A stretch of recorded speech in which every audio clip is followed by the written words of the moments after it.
What's up? Oh my gosh. Oh my gosh, it worked. Hi. It fucking worked, everybody. Yes. Yes. You got Oh it. my gosh. I just have to do something quick. All right. And he's got to steer the ship. He's got to get us started. I got to get myself queued up so my head's right, guys. Hi. Oh my So gosh, good Gina, to it's so see great y'all. to see you again. Everybody come in and welcome. This is our second interview with Gina, Black Widow poet, author of Kaleidoscope. I have her book right here. First book. We're going to hopefully pull some pieces tonight, hear from the incredible Gina. I have a gift also for somebody tonight. I have an extra copy of this book. So tonight, Andy, with your honor, hopefully we'll be able to give away a copy. So the first person who comes in and asks our darling Gina a question tonight, we'll walk away with a giveaway. We have already, this would be our second giveaway, Andy, isn't that correct? Yeah. Speaking of second giveaways, I bet you're gonna have to update me on that one. But yeah, my bad. I'm just setting up here. I'm No sorry, worries. guys. I'll be with you in 2 Will seconds. you just let us know when we're official, or is we official now? Grandpa, hey. Yes, Who else is welcome, in everybody. here? Hey, y'all. What is going So on? let's get into it. So we are good to go, right, Andy? We can just start talking because I started the live. We're good to go. I just want to hear from the old boss man that we're good to go. All right, that's fine. He's just going then. frozen right now. Going. That means we're good because he froze himself. Just kidding. Andy's coming back. No worries. So, oh my gosh, everybody's loving your look. So first of all, I saw a really amazing picture of you recently. You got like this amazing, is it still with you right now? Holy shit, that's incredible. Yes. My spider web? Like, who did that? Like your normal hair person or what? It's incredible. I went to a new barber, Calvin the barber. He's in Medicine. I had actually saw two of my friends live in Sweet Tea. They're spoken word artists, and they were at his shop doing poetry. And so I reached out to him because I was looking for a new barber because I get different designs, every once in a while. And so he is like a champion. He's won all these awards for his skills. And so I was like, do a spider web, and I didn't know it would turn out this clear good. That's quality freaking work. So you said it's award winner, and please shout out the name of the city again, where that barber's from. Madison, Tennessee, Calvin the barber. He's on my Facebook. Absolutely. Well, we if all you know want I'm to find not him. from Tennessee, but I got to see the amazing Gina in Nashville, competed on her home turf. Oh my gosh, incredible. Walked away with the $20 bill. Hold on, I got it right here. Oh my God. Yeah, she won Poet of the Night with her. It's going, you know how like restaurants had their first dollar bill? This is my first win, or my first poetry win. My poem was worth $20.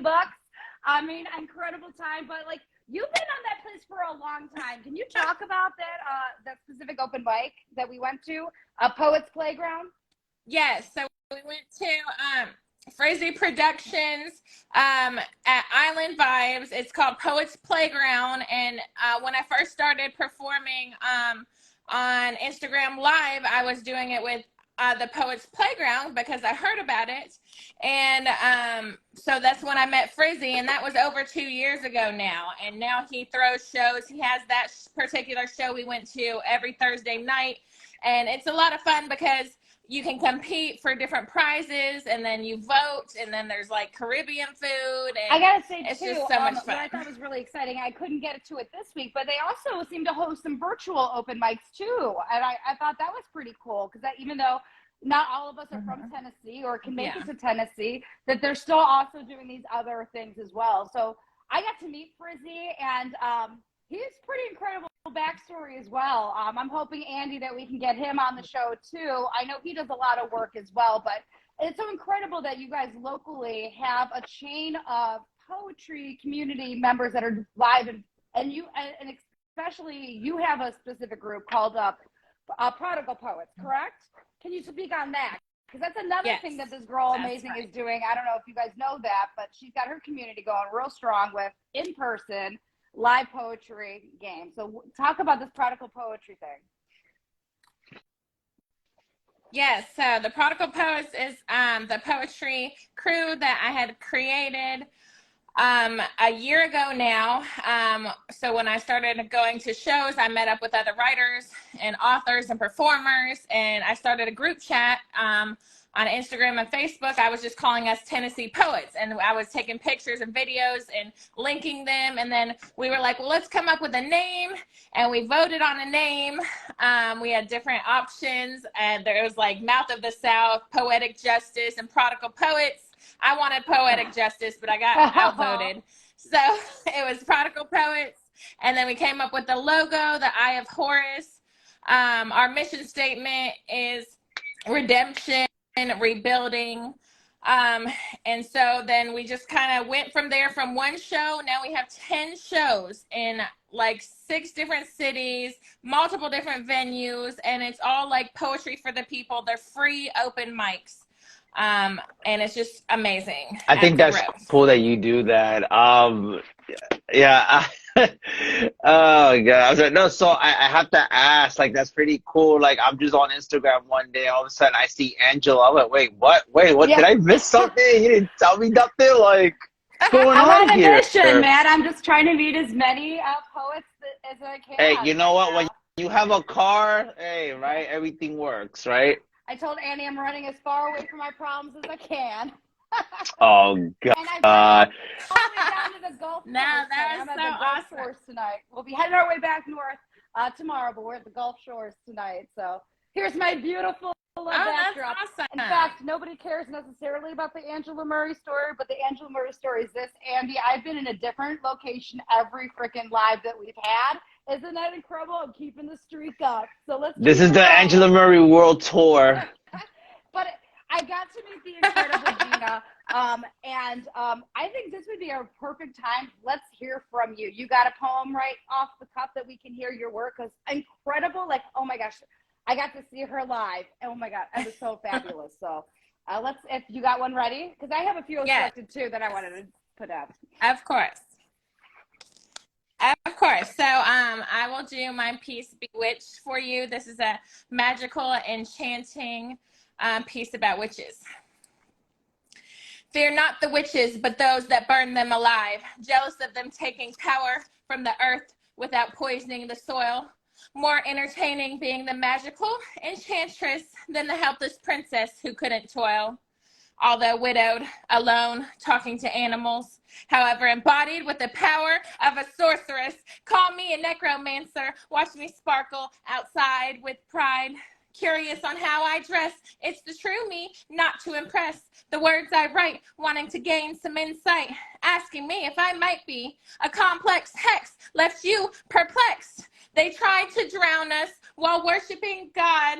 Will not be put down. Head held high with a flower crown, dancing under the pale moonlight with those that fill my heart. Prodigal Poets tribe consistently giving me the strength to keep on.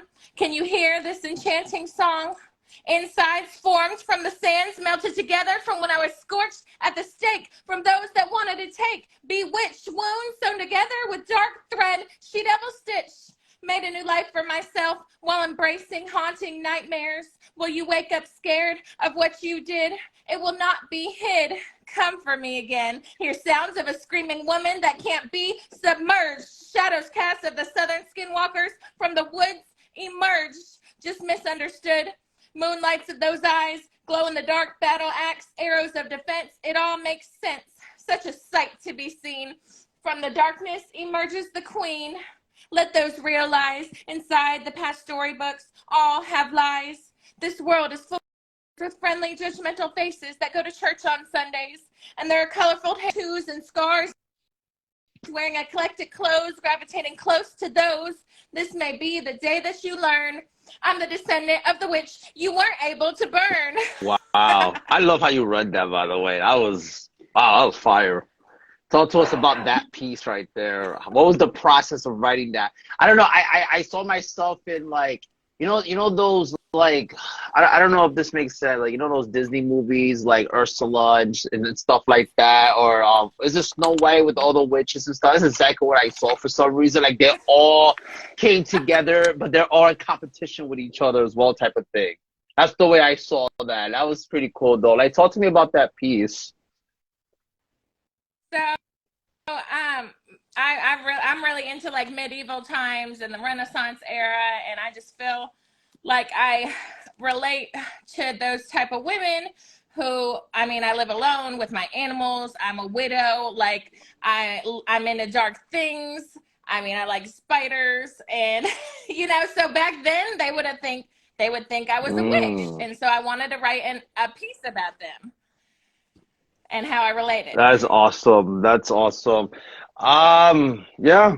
I Yeah, mean, I mean, don't mind me, guys. I apologize. I'm sorry. I'm just like semi-tired. I apologize. I had all like, this running around. So if I'm a little bit off than usual, I really apologize for well, that. Andy, It's just definitely, she knocked you out with that one for sure. And I gotta say, yeah, Gina, that's I'll say that, Gina, like your presence, and that's what I noticed about everybody that was on the fucking stage in Tennessee. And I'm sorry, I'm going to be a little bit cursing here, and welcome everybody who is able to join no, us it's and is fine. watching the replay. We are so excited to have Gina, Black Widow poet. She's incredible. She was so gracious to invite me, Angela Murray, to come be a part of one of the open mics, and everybody on the stage had just incredible presence. You guys who just watched Gina perform her poem right now, and I said perform her poem, not just recite her poem, but fucking perform it. And that's what Tennessee fucking showed me, is that you can't just show up with a piece of paper like I did. I mean, I got a little good. I voted. I won my 20 bucks. I got voted. But like, you can't just show up there, and they really taught me. You can't just go up here and read. You got to be ready to perform. And these Tennessee poets, and I know it's not just at the Poets Playground where they have their shows on Thursdays, but they really, nobody showed up without having it fucking done, memorized to the tip to the bottom. And even somebody had some mixed media and added to the end of their piece. I mean, that's what it's like over there, right? Gina, is that how most nights are in Tennessee with the open mics? Is that kind of like the flavor you guys get? Like, it's just their people are ready to perform? Definitely.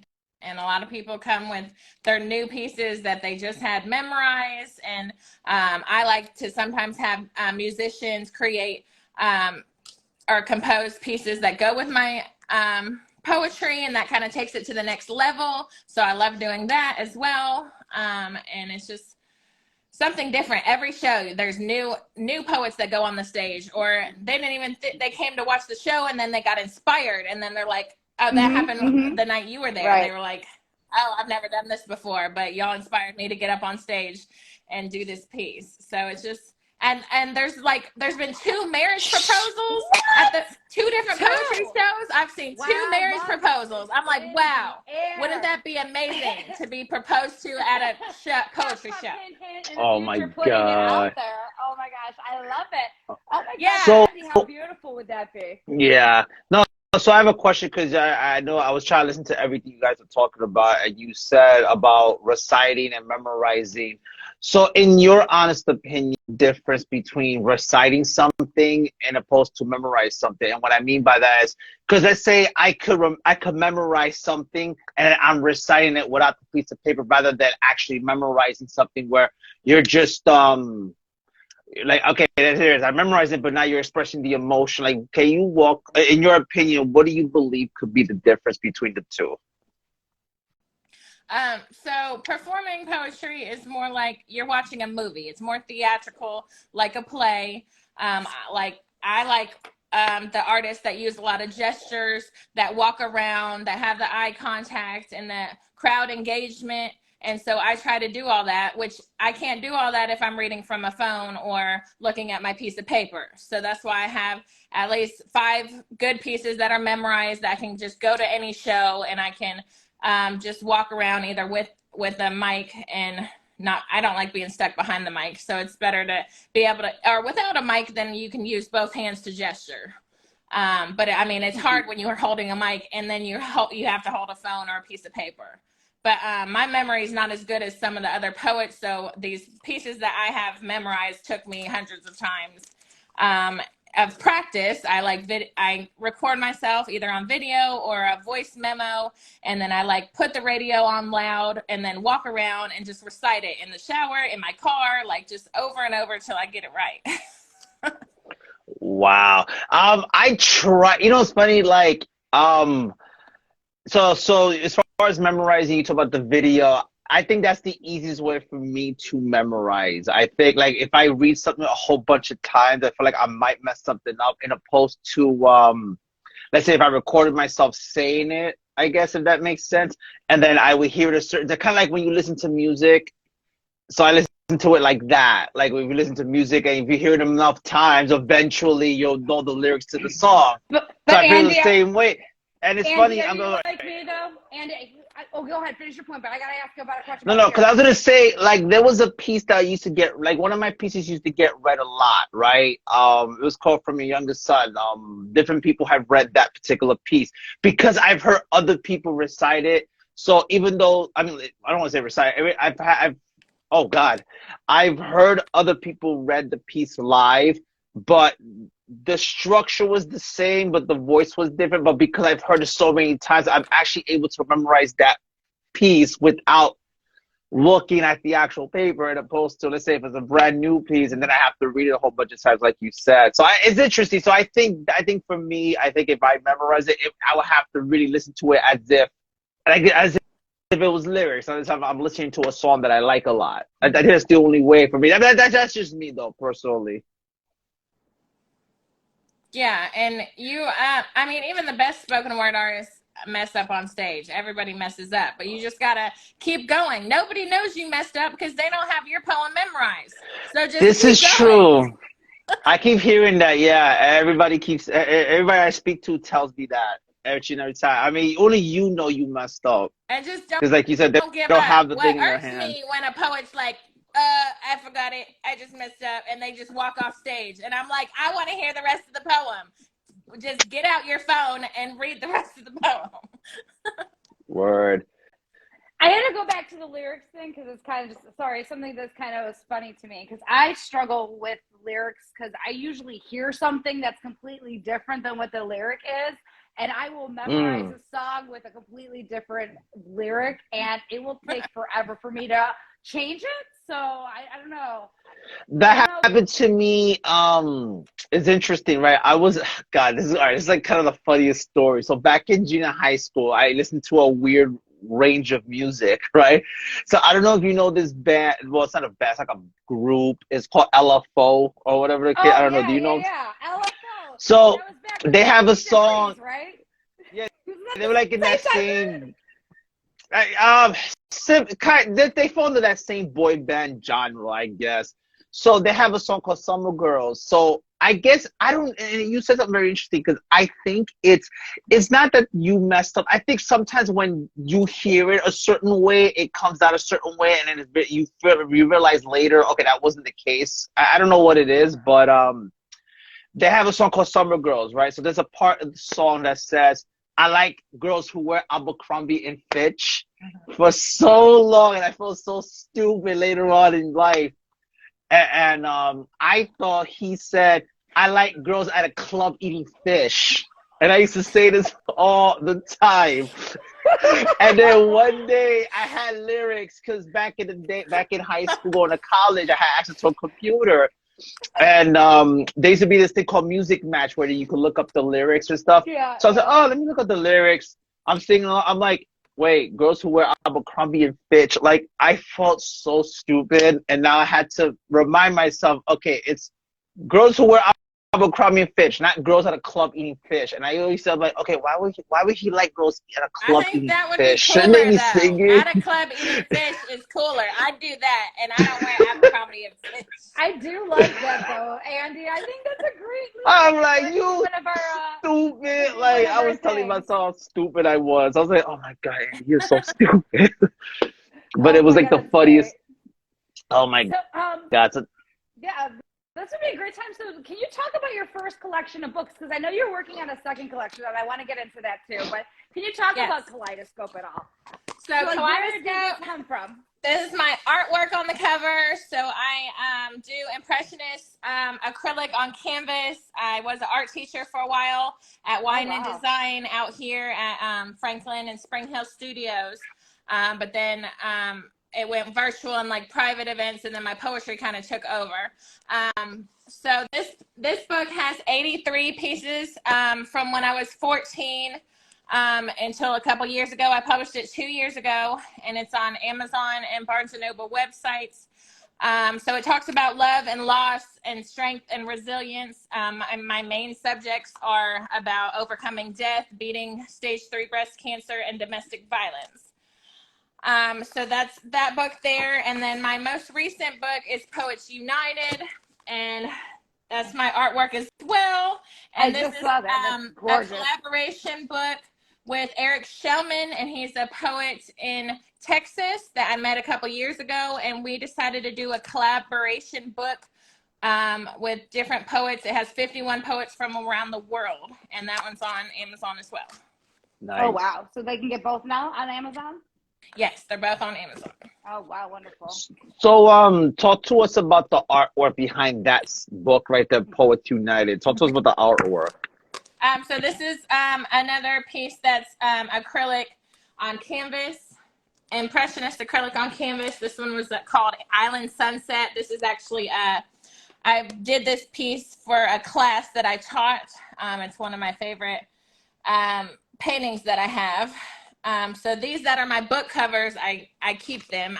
They're all original. So I do have original artwork for sale as well. And I do different events in Franklin. I just had a wall at Square Market Cafe in Columbia. So I also paint, but I haven't been doing that as much since I've been performing and writing lately. And then my newest anthology out, which I'm really proud of, is this Evermore. It's Edgar Allan Poe inspired poetry, which he is like my absolute hero and my favorite, and we have similar writing styles, and I feel like I relate to him with being a widow and everything, and being a dark artist. And my piece Death Day is in this, and I read that on my first interview with y'all. And that piece is really hard to perform. I did that last week, and I'm like choked up and about to cry because I mean that's about my husband passing away, and it's just a really heavy piece, and I'm just really proud to have I'm in an Edgar Allan Poe anthology. Like that was my dream come true. So describe how, like, so I know you said Edgar Allan Poe has helped you a lot. Can you walk us through how has it helped you, and how does that reflect on who you are today?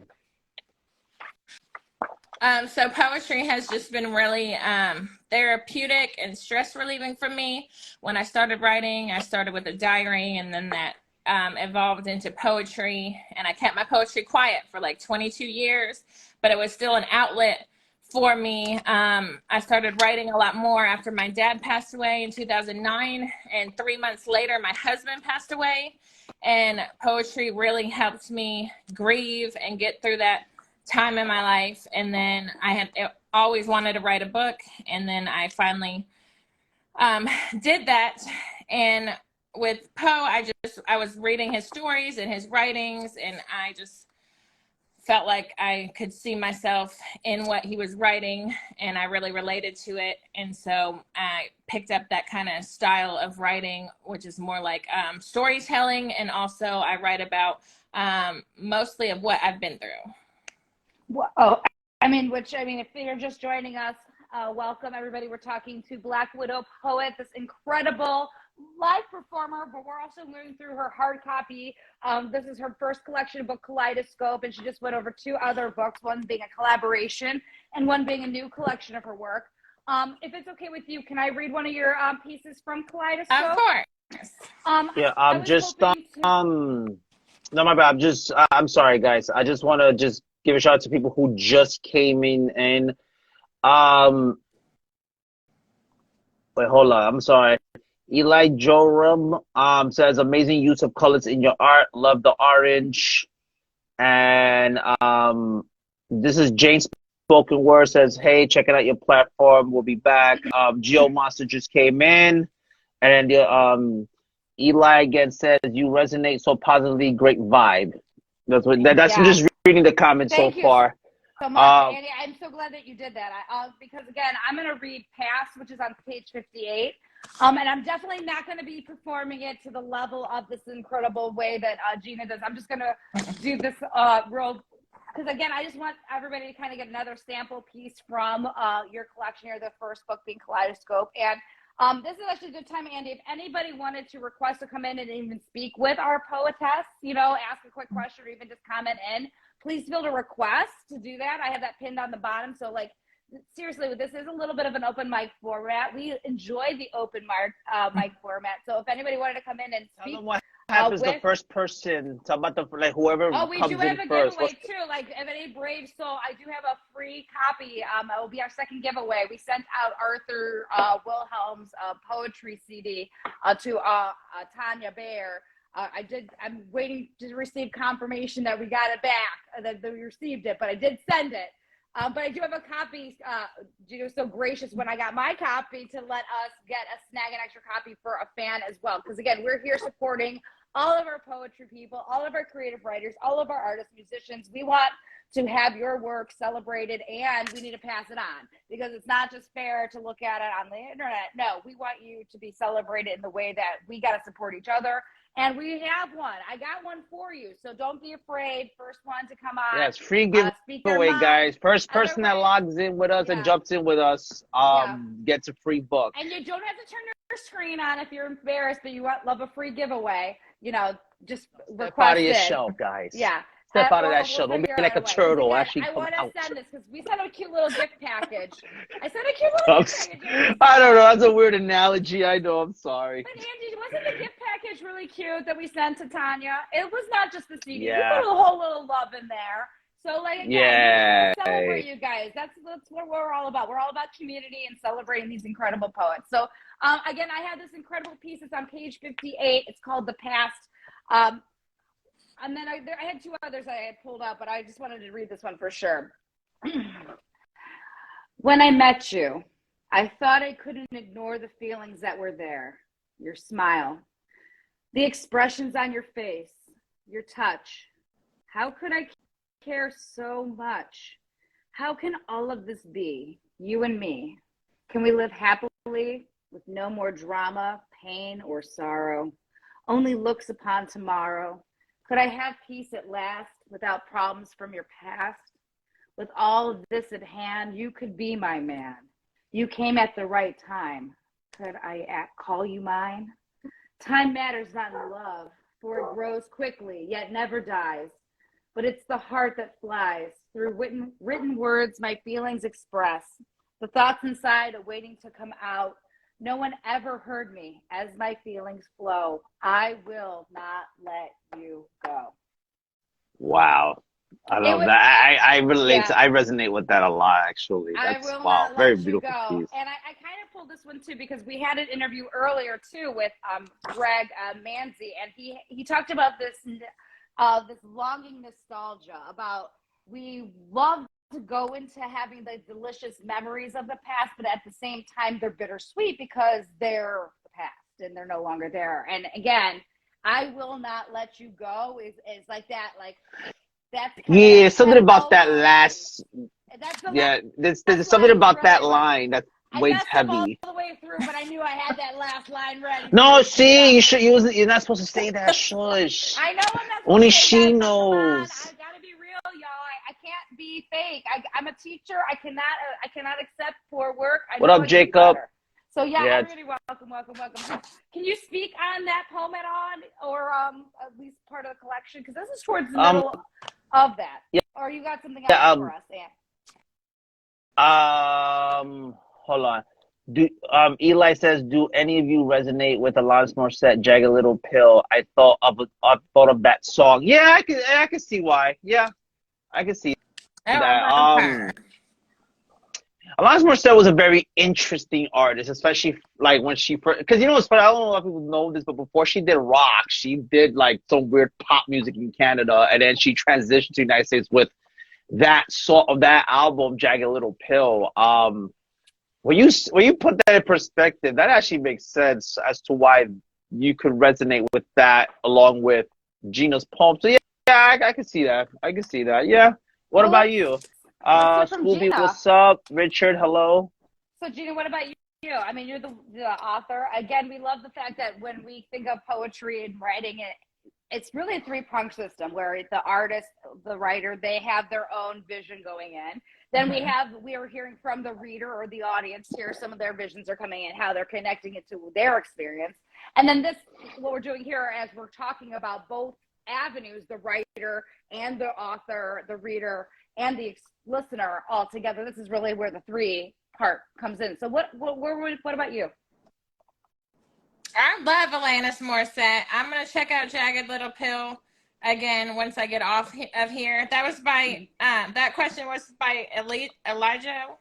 Okay. Yeah. So I'm going to check that out, and I will get back with you on that. But this piece, I'm pretty sure this was about my first boyfriend when I was 17 years old, and we had like a on again, off again relationship. Like we'd break up and make up all the time from 17 till I was 21. And during that time, I wrote a lot of poetry.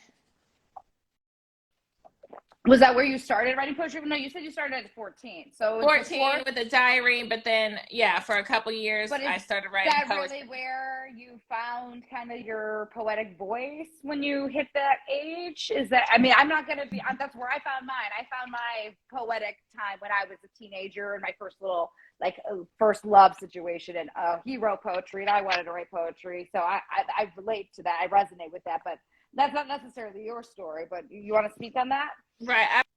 I believe I started writing a lot more in my later teens. And then for a while, I hadn't wrote as much until after the deaths happened with my dad and my husband. Then that really drove me into writing poetry more. And that was in 2010. And then a few years of not writing as much. And then once COVID hit, all the pandemic poets, I started working from home and I wanted that connection because I miss people living by myself, and I started doing virtual lives and Zoom events and then just writing more. And then I published the book and then I was just indulging in my poetry. And when stuff started opening up, I started doing the live events and started performing. And so that's when now I write every day. Like yesterday I wrote 3 pieces, which is a lot for me. It's a lot to even write 1 piece a day is a lot. But yeah, I'll come out with maybe sometimes 1 to 3 pieces a week. Now I've been doing Monday flippant quotes. And so that's every Monday I put out a quote. So I'm at least doing 1 piece a week. Oh, okay. What's the difference between that, the mindset for the quotes? Can you talk about the quotes? Because that seems kind of cool. Yes. So there was a poet that kind of challenged me a year ago when I did a quote, and he was like, well, it would be cool if you did a weekly quote thing and call it weekly flippant quote. So I've done that for the whole year now. Every Monday I put out a quote, which sometimes I do them a week or so ahead of time, but sometimes I'm scrambling Sunday night trying to come up with something. But either way, on Monday morning, you're going to get a new quote from me. So what makes a good quote? What makes a good quote? Is there a certain sort of theme? Does it need to be positive? Does it need to be inspiring? Does it need to be historical? What makes a good quote? I got to know this. So since these are called flippant, sometimes they're a little sarcastic. My last one was what I want to hear. My last one I did this week was struggles themselves do not create karma or determine the way that you will evolve, only your responses to them. So yes. That one was actually a Facebook memory that came up in my Facebook memories that I wrote. I wrote that one 10 years ago. And I just used it as my quote this week. I loved it. So that's even you didn't even have to write that. You already had it hey, remember me? You can put me out there for a quote. But you're saying Monday's coming up, so it's Wednesday today. What do we have something ready for Monday coming up? I don't have anything. Y'all want to come up with something? All right, so that's a challenge between now and the end is can we come up with a quote for Monday? And Andy, it's right up your alley. It's got to be a little snarky. It's got to be a little bit flippant. This is It's true. got to have a little sass in the pants. You know what I mean? I kind of like that. So again, I love this collection from Kaleidoscope. And again, it's such a really amazing collection because I don't know if you were just joining us. She talked about that the collection in here in Kaleidoscope, which again, we're still offering up. Nobody's been brave enough yet, and it's okay. I have some backup ideas if nobody's going to dare be brave enough. I have some ideas, Andy. We'll talk behind the scenes. But from 14 till about 2 years ago is we have poetry from there. Do you have another poem that you have ready to go, Gina? Because again, I have 2 more from here, but we want to hear from you. We want to hear from you. She put me to shame, everybody. Of course she would. Because again, if you've never been to Nashville, if you never watched those Nashville poets, those Tennessee poets, they come to perform. They don't come to read, they come to perform. Yes. Okay. So this next piece is called Widow in the Dark. And this is about dreams and nightmares I have. So I still have dreams that I see my late husband and I just feel really happy to see him. And it's just wonderful. And then I have nightmares where I'm warning him that he's gonna pass away, and it's just really terrible, these night terrors. So I wrote this piece called Widow in the Dark. Dreamt of you again, seemed so real, intimacy relived, warmth of an embrace, seeing your face, feeling your skin, true happiness within, reaffirming that you'll never leave, please stay, always there, yet I'm deeply bereaved. You will only remain in my hourglass, bits and pieces of diamond-like sand, glistening like stars in the night sky, twinkling, always reminding me why I'm left grasping onto a memory, and it is slipping through my hand. Keeping ashes and silver jewelry, once always worn every day, heaviness still fills me in every way. Past pictures put away now, unable to look at them for long, I just don't know how. It still hurts too much when I hear a song and such. Looking at quotes on a windowsill, still feeling an emptiness inside. Overwhelming constant rain on a daily life. Tears are hard to contain. Keeping it together, moving forward, trying to sustain. Remaining just a widow in the dark. Weaving webs to comfort the loneliness inflicted. Reminding myself at times that I'm not injured. How much can a soul withstand? There's the tragic prolonging questions consume, eating away inside my head. Why am I left alive when you are dead? Wow.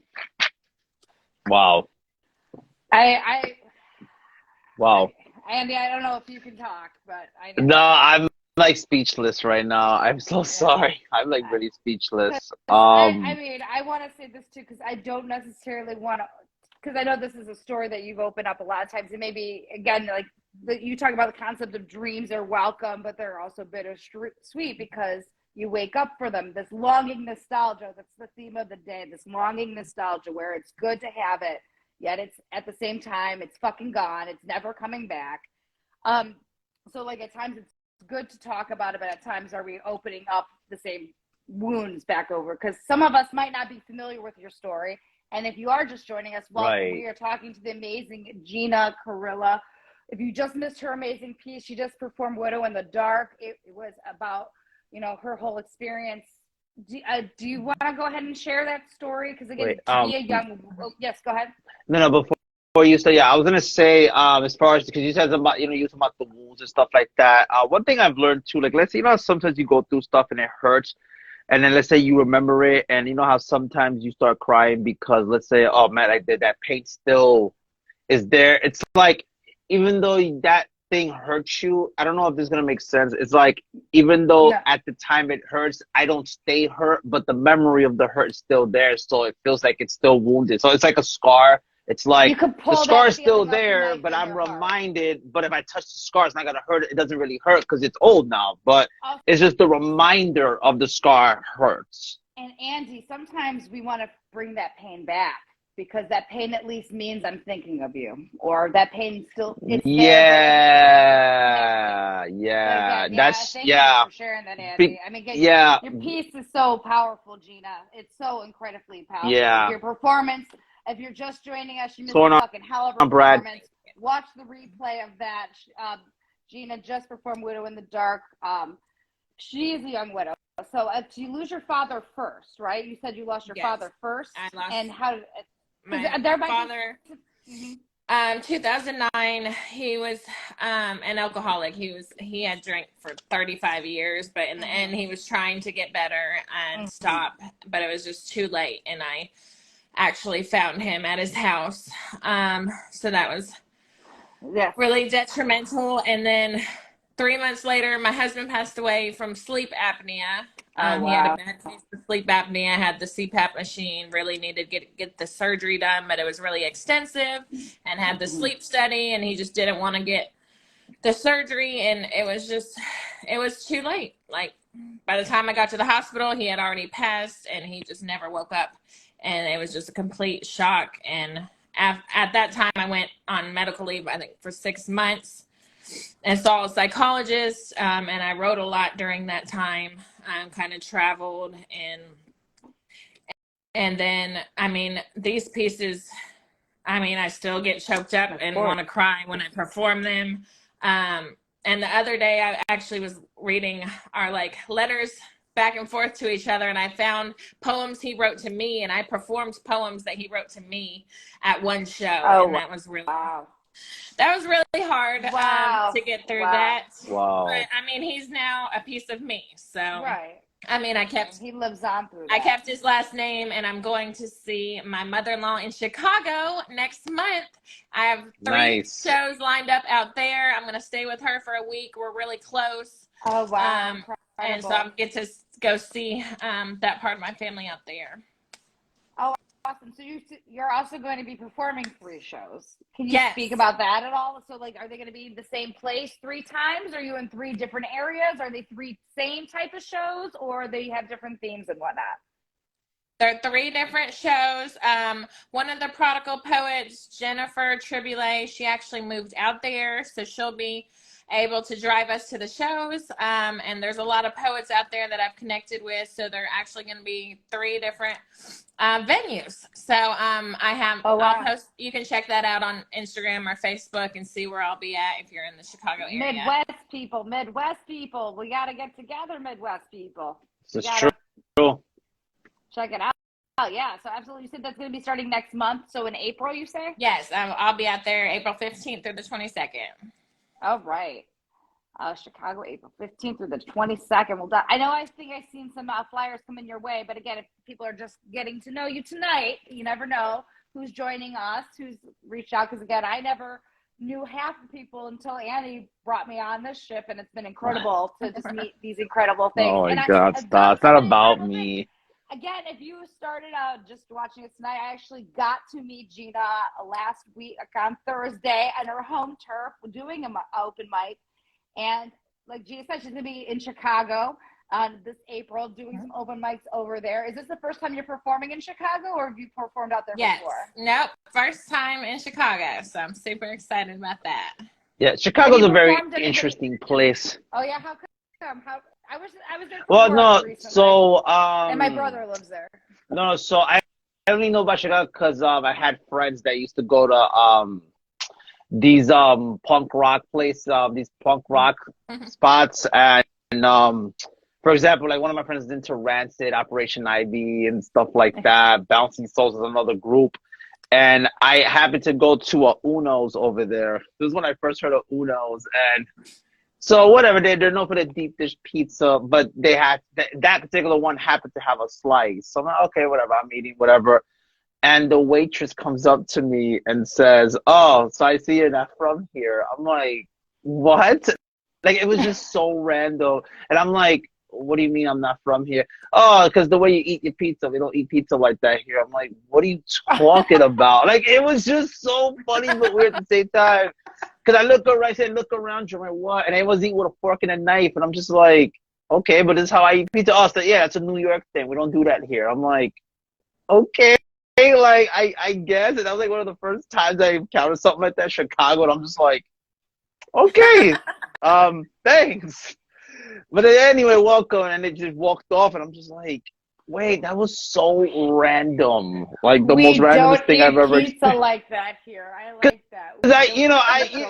How do you typically eat pizza? You take a little thin, you fold it, and you eat it like that. They don't do that over there. I just thought that was weird. I'm like, why does it matter? Like how I'm eating pizza? Be careful, Gina. They might judge you on how you eat pizza out there. Yeah, I eat it with my hands. So I'm not about to get a fork and knife and eat that pizza. That's hilarious. Oh my Again, God. if you are just joining us, you can absolutely join us by requesting to hop on. We do have a winner for anybody who does want to come and join us live, but it's okay. No pressure, right, Andy? No pressure for us. No pressure. No pressure, guys. It'd be really cool because I know to speak, ask a question, especially to have a comment, would be incredible to have that format because we like that open mic format, right? Don't we, Andy? Yes, indeed. So again, our wonderful Janine's going to be doing open mics in Chicago in 3 different venues, and there will be some poets going to see her out there. So if you're local, you should definitely do that.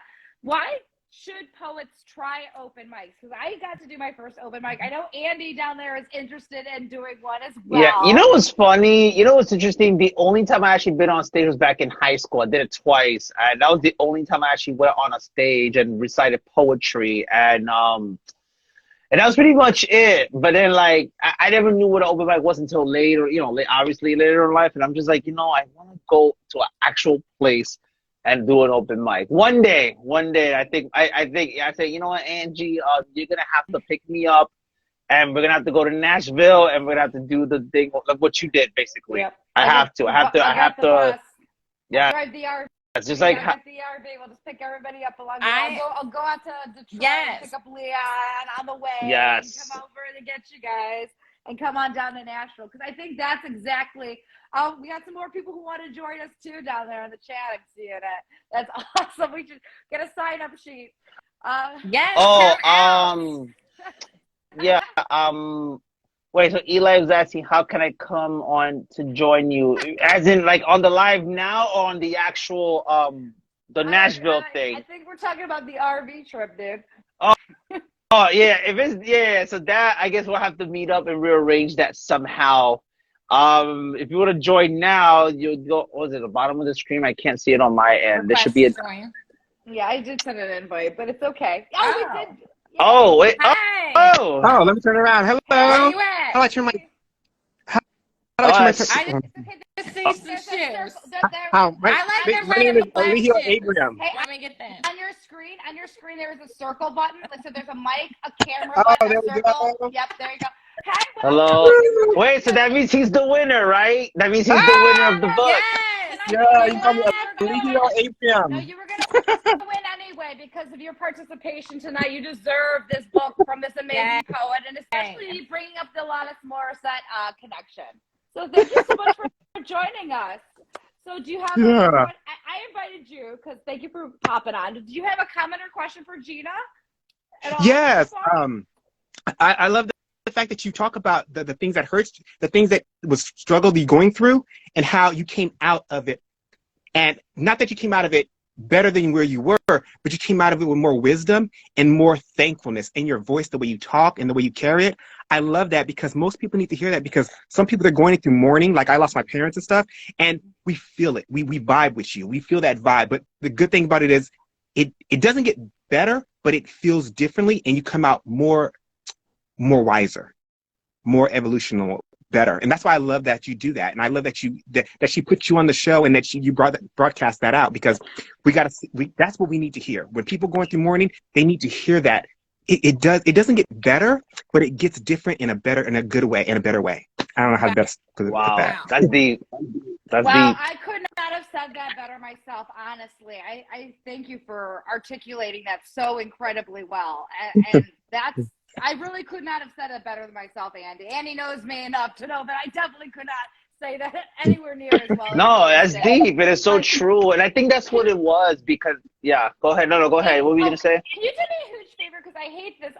Can you introduce yourself? I feel like a total asshole because I'm Angela. I'm so happy you joined us. You are our winner. Everybody else, y'all lost because y'all didn't join us. But no, you're getting a free copy of this book. Everybody else, please check out Amazon.com and Barnes & Noble as well. You can get this book also from Barnes & Noble. I love saying that. But can you please introduce yourself and then what brought you here tonight? I know you might know some of us, but what brought you here tonight? And then, of course, let's continue talking with our wonderful poet, Gina. Okay, I'm Alihio Abram. I did fashion modeling, and now I'm doing life modeling. And living. He was on your show last time. That's why I'm a follower of him. And yes, so great. And so co-host. Oh, wonderful! Thank you so much for joining us. I'm so glad Leanne connected you to us. Well, all of us. Yeah. And Leanne's a part of it too, of course. Cool. And what was the second question you asked me to do? Oh, my name. Yeah. So Alihio Abram. Tell us. Yeah. Yes, I think you just did it. Because again, I don't like to talk to people I'm not know who I'm referring to. I feel like I don't want to feel like a jerk. Thank you for joining us. Yes. And so, go ahead. Oh, I love the art. The art, that what got me into it because the art is so beautiful. I love the acrylic colors because I collaborate with artists, really talented artists, and they do drawings of me. And so I love the art, the feel of it. It's so great. Yeah. That means so much. I'm surprised you didn't know Alanis Morissette. Was you born in the 90s or the 2000s? No, I love Alanis Morissette. I just said I want to go back and listen to that Jagged Little Pill that you were talking about. Oh yeah. Because in her video, she did this the way she wrote back then. She did this where she would say a word, and then in the music video, she would show a different side of her, and people were like, "Oh my goodness, that is a different way of thinking. I never thought of it like that." Like when she was in the car and she's playing different characters in the car, and she committed, and I was amazed by that whole entire thing. It was just and the way she wrote back then. But now she what's that other singer? Sarah McLachlan. How they Sarah McLachlan. Wow. Yeah, I remember Sarah McLachlan. Yeah, listen, I'm only 37. I'm gonna be 38. But all those people that's back in my day too. So I know, it's funny because music, especially that type of music from that time, that actually got me through life. Because I was sheltered growing up for most of my life, so music was the thing that got me through, and those names that really you bringing it back for me. So thank you for that, because you appreciate the now, if that makes sense. It is so true. And one thing I wanted to elaborate on what you said earlier was the fact that you have these situations that you went through, and it made you wiser. It made you more to understand better, to discern better in a way that, yes, it made me stronger, it made me better, it helped me understand myself. Who I was before is not who I am today, but it helped me understand the road I went to get to this place. And it's like you said, not a lot of people can really pretty much break that that mold. I think the best way to describe it is, how you're in a tunnel, so with a tunnel, the light in that tunnel, you see it, but it's so thin. But the more you embrace it, you start to channel that, the bigger the hole gets. And it's like, okay, I got out of this place, but it's like when you're in it, it seems hopeless. But when you're out of it, you said this. You said it, and both Elijah Abraham said it as well. Gina commits. She commits to the emotion, not just in the words, but when you read them on the page, which, we're going to get into another piece, and you can stay on with us for this one. And then, because I think that we should hear another piece here, and we'll all talk about this. Because, again, she commits to this feeling, whatever the feeling is. And I guess, again, our guest right here in the corner said it best with, it doesn't get better, but it changes in a different way. And that's why we love having artists like Gina really just being out there and showcasing their work. So again, with Gina's permission, I'm going to read another piece from Kaleidoscope. Gina, would you prefer In the End or Blood Relation? Oh, let's do In the End. All right. Okay, this is on page 22. If you have it, and you're going to be having this, Elijah Abraham, you're going to be getting this, your copy. We'll get your info later on. We'll have All right, what's the team? I had a research team earlier, and what's the other team? Our production team will get Research to you. team. We're Oh the production God. team. Okay, but the production team will get to you behind the scenes. All right, but if you have the book at home, and if you don't have the book, get it. You can get it on Amazon and BarnesandNoble.com, because again, this woman is fantastic. It's called In the End. And of course, I won't do this as much justice as our darling poet, but I'm going to do my best. And then we'll talk about where this came from, all our connections and all that. In the end. All the kisses I gave with my eyes closed so tight, I take them all back. For you do not deserve them. You do not deserve me. You deserve a half-dressed worldly girl who has no respect for herself, you see. You said you would never hurt me. Well, I'm hurt deeper than any earthly human being could ever imagine. To think I let you get close. Why was I so vulnerable? Why did I tell you so much? Words you should not have heard. Skin you should not have felt. In the end, the only one losing out is you. I trusted your lies, was burnt by your touch. Why did I love you so much? I shouldn't have agreed to ever be your girl when I didn't know you or your world. The only one being fooled is yourself. Out of all the ones you will ever find, none of them will ever compare to what you had here. Love you will never find, for you have lost one of a kind. That's Wow. right, because she's fucking one of a kind right here, putting out fucking poems like this, words like this, and she performed that probably, she performed it way better than I ever did any time in the day of the week. But again, one of a fucking kind. So what do you guys think about that one? One of a fucking To kind, me, I'd say. it's interesting. Like as you're reading that, one thing came to mind, and I think I've learned this lesson the hard way in life. It's when we don't realize it, it's so possible to give our hearts to the wrong things or to the wrong people, right? Because the people you think you can trust or the things you think you could trust in your life are the same things that hurt you that way. And then it's like, damn, but all I ever did was devoted myself to you. Whatever it was, whether it's a friendship or just whatever it is, whether it's a friendship or relationship, because the different types of relationships that exist in this life. It's interesting how we can give ourselves to the wrong things and wrong people. And it's just like, but then when things hit sour, it seems like, wait, but what happened now? Where did it all go wrong? And then we start asking ourselves these questions. And I like the fact that, you didn't stay in that why, rather you was like, you know what, but that's your loss, not mine. That's how I took that. And I think that's what I love about that piece, because this is your loss. This is your fault, because yeah, maybe I did things or you did things, but at the end of the day, no matter how much I tried to make this work, if you don't want to make this work with me, then guess what? Then you can leave. It's like, you know what, fine. Then that's your loss, because I'm the best friend you could have had, but you decide to neglect that, And that, again, and one thing I've learned too is I could lose 3 friends, but I know I'm gonna make 10 more later on. Like that's how I see it now. Before I used to be like, oh damn, but I don't want to lose this friend, because I didn't like losing people, but I had to learn that, you know what, life goes on. Well, did you have a thought, anything, Elijah Abraham? Yeah, my thought was basically what he said. It was really, really captivating. It's like at the time you think, you know what, you see in front of you see a loss, but you don't realize later on as you go through that loss, you realize, you know what, I really didn't lose anything. The person that walked away from me was just not at that maturity that I am at, and they walked away because it was time for me to let them go. We're going 2 different paths, and it was kind of good because now I can I've already accomplished enough with them that now it's time for me to keep doing me and let them do you, because we all walk through different shoes and we can't always walk the exact same path, but we all got a lesson to learn.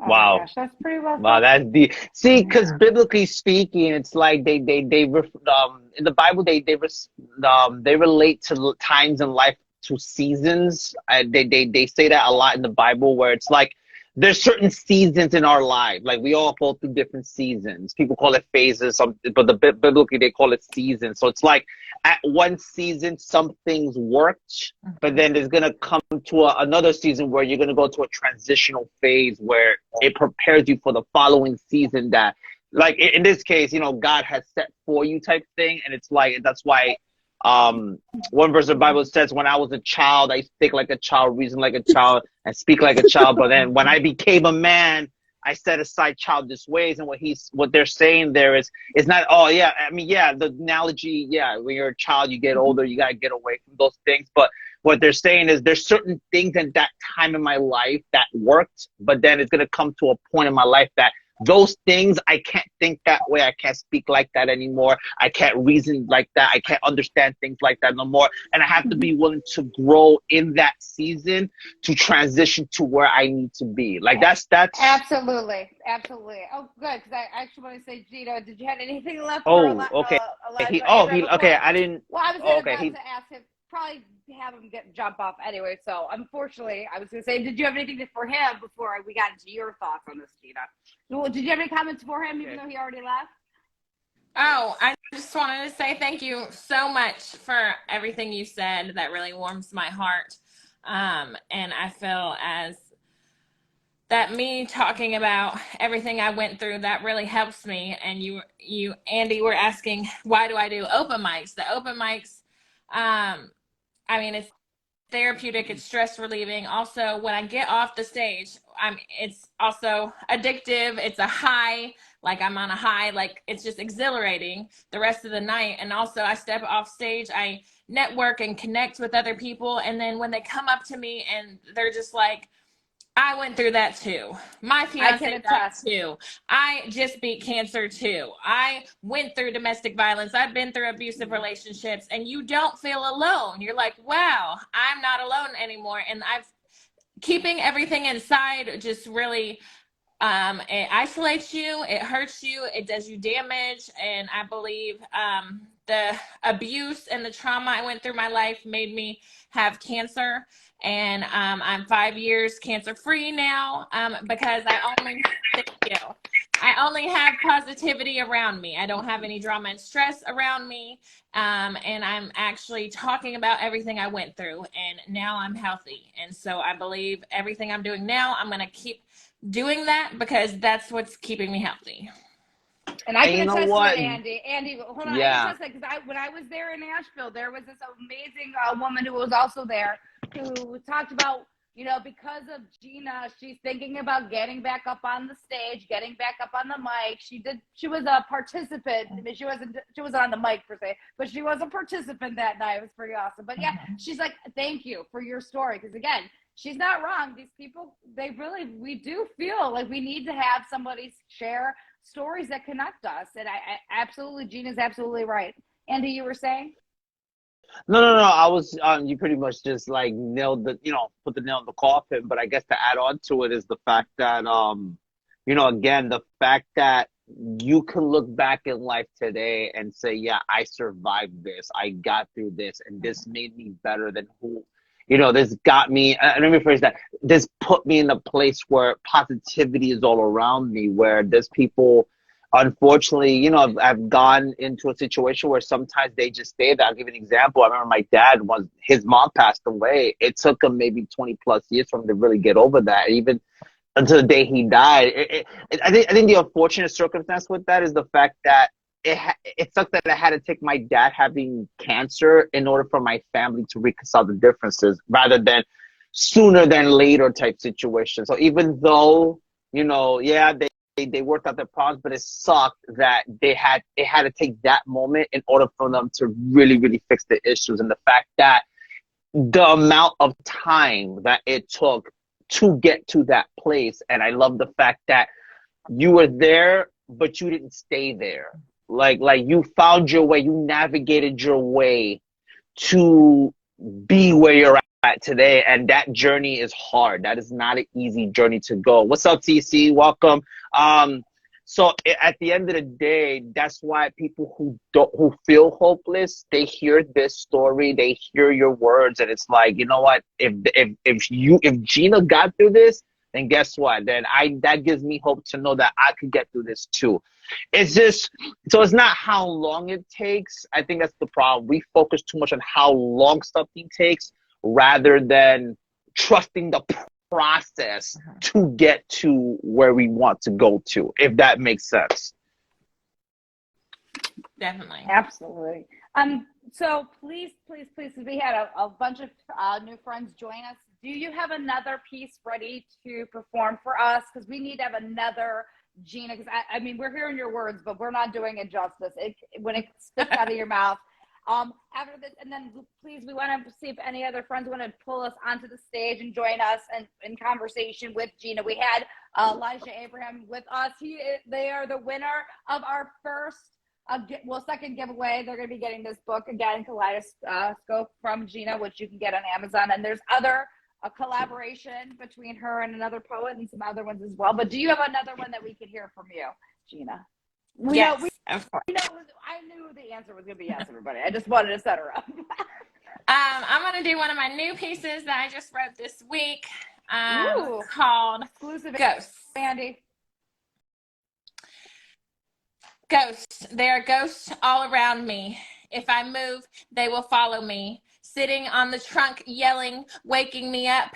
In the doorway, brooding, sly eyes filled with despise, tracing anxiety in cracks inside the walls. Evil lingers, echoes of traumatic name calls. Time wasted, slipped through my trembling fingers. PTSD night terrors, deep breathing to wish them away. Wanting only the good memories to stay. Unfortunately, that's not the way. Life works out differently for some. Given lemons, juice squirted in my eye. It stung me. I just wanted to make lemonade. Got acid instead. It burned me. Sometimes I thought, would the pain stop if I were dead? I decided to live through it instead. Soul wasted away right down to the bone. It was hard to regrow, finally create my own home. This is myself now, living finally free. There are still ghosts following me. Wow. You know what? And that all aligns with what we've been talking about this whole time.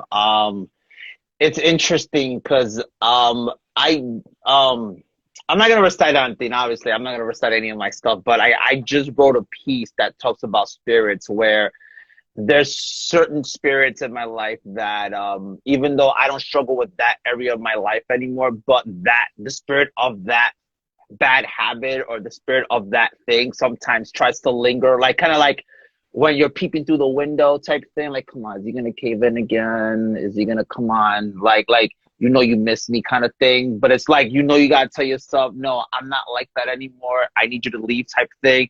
And it's so interesting. You read your piece, and that's exactly what I thought about. And it's like there's that ghost that tries to linger, to be like, to see, hey, come on, you gotta come back to me. No, I don't want to come back to you because I'm done with you. This is not. I'm done. Like, I ain't fucking with you no more. Like, I'm in a better place now. I'm not putting myself back to that hole that you put me there in the first place. No. So I love that. I love that. Wow. Ow. So you just wrote that this week, though. So what brought that inspiration to write that? A day ago. When I woke up in the morning. A lot of time I have nightmares and I have night terrors. I wake up in the morning and first thing, I'm just grateful. I'm grateful to be alive. I'm grateful to be out of my abusive relationship. So in this case, I wake up and the ghost I'm talking about in this house is because I've had multiple abusive relationships in this house, which sometimes I think about moving, but then I'm like, the ghosts are going to follow me because they're not in the house. They're in my mind. So it's the PTSD, the trauma, the Stockholm syndrome I went through. Sorry. That's very interesting. I imagine this different situations, I recollect the imagery of what I went through. And that's why I wrote this piece, to kind of just put into words what I was feeling. And this is a reason why I really don't have anyone over my house ever. It's kind of like my safe haven, and I really have to get to know someone before I allow them into my space now, because I'm very protective of it because of what I went through. Wow. So I do have a couple of questions, because I know this is definitely part of a lot of we are so grateful that you share this part of your side, because it drives the artistry. And again, we talk about how we take things that are painful and we not overcome them, but if we can twist them into something that we are allowed to turn into artwork, and people are able to also pull from, and it almost gives it a purposeful thing. Again, just to take something so horrible and to bring it something beauty. You know, I love a dark beauty. I think, you know, the goth etiquette, you know, the goth aesthetic. But do you think that some of like, do you think PTSD is driven because of it being the same place? I mean, I was in a situation where my significant other was driven by PTSD, childhood abuse situations. So things would trigger a PTS response, and it was very debilitating. I wish it was liberating, and we were able to overcome it, but unfortunately we were not. But you're saying you also feel very safe there, so it might not necessarily be a PTSD situation. So I really don't want to be inappropriate with that question, but do you feel like, have you changed the house enough where it's your safe space and it's not a PTSD, or you're saying because PTSD will always be with you no matter where you go? Yeah, I think it's something that's going to stay with me. I put myself through therapy. I started therapy 4 years ago with Bridges of Williamson County for domestic violence. Also, I've been through Al-Anon and Codependence Anonymous. So I really kind of knew I had to change like the type of men I was dating, and I had to build up my self-esteem. I had to create boundaries. I had to work on self-care and self-love. So I realized that I need to work on myself. Like, what can I do so I don't keep getting into unhealthy, toxic relationships? So I am still going to therapy every week, and they've really helped me. But I look at it as an addiction. I was addicted to unhealthy, toxic relationships because of the chaotic family life I had growing up. And so it's familiar. That's why I continue to go to therapy. Comforting. Because I don't want to regress. I don't want to relapse. I love my life now. I'm living my dreams, and I want to keep doing that. Wow. And as somebody who saw you, and I'm going to say, I saw you in your fucking element. You are living a fucking dream, and it's incredible to see you, because to hear it's not there in your voice, but to hear the heaviness in some of your words and the way you perform, you obviously had overcome some very serious you're a widow, you fucking got over cancer. I mean, you're fighting for your fucking life, and you're a fucking survivor. I mean, there's really nothing more than fucking surviving for your fucking life. So to see you today, I mean, I'm just so fucking like you're living proof of survival, basically. I'm so fucking honored that you're here talking to us today, because again, she is not making this shit up. I mean, it's not that anybody think that you were, but people really are honored. I know what you mean. You really have a way about you that is so fucking honorable to be in your presence, because you have really just, again, you're in your fucking element, and I love the fact that I was able to fucking meet you. And again, if you're in the area of Nashville, please check this woman out. She's all over the place, because she's part of the Prodigal Poets, and it's not just in fucking Nashville. They have hotspots all over the state. She's gonna be in fucking Chicago in April 12th through the 15th, 3 different places. If you're in the Midwest, I mean, we got 3 different days. You got to meet this fucking woman. I mean, she fucking is really helping people. That's living really proof right here. Yeah. Because again, that's living proof of survival right there. That's How is the other artwork too, Gina? You got the other one. Yeah. So again, she does her own artwork, and it's acrylic, and it's beautiful. It's not. She claims to be dark, but look at the beautiful color. My art isn't dark. It's very colorful. Art is not dark. It kind of reminds me. It contradicts itself. It's like Lisa Frank. It's super bright. Oh my God, Lisa Frank! Yes, Lisa. Wow. Frank. Yes. But yeah, oh my gosh. So, and again, I love the fact too that we're bringing it back to the community. So not only do we heal ourselves, and know that we had to heal ourselves and really do the work. And the work's not done. The work's never done. We all know, people who have talked about struggles, the work is every fucking day. And you're doing it, but because you've overcome that tipping point, every day is a little bit easier, right? Would you say it's easier, or do you think some days are still hard? Because again, we fucking deal with nightmares and night terrors, and sometimes we dream of people that we can't snuggle next to anymore. So but your every day's better, like, because you're fucking rocking it, because you are living every day in the now. Is that what you would say? Like, that's the real philosophy? Like, again, it's the New Year's Eve post, Andy. No more shitty years. Gina, you're going for it? Go big and go home. And it's everything you guys are saying is so true. You know what's funny? I used to, like, I'm going to say a year and a half, right? My dad's been passed away for almost 5 years now, right? So a year and a half, obviously, my mom's doing her thing. I used to get annoyed, or I used to get very critical of my mom because there's certain things she had left them the way he left them, I guess, if that makes sense.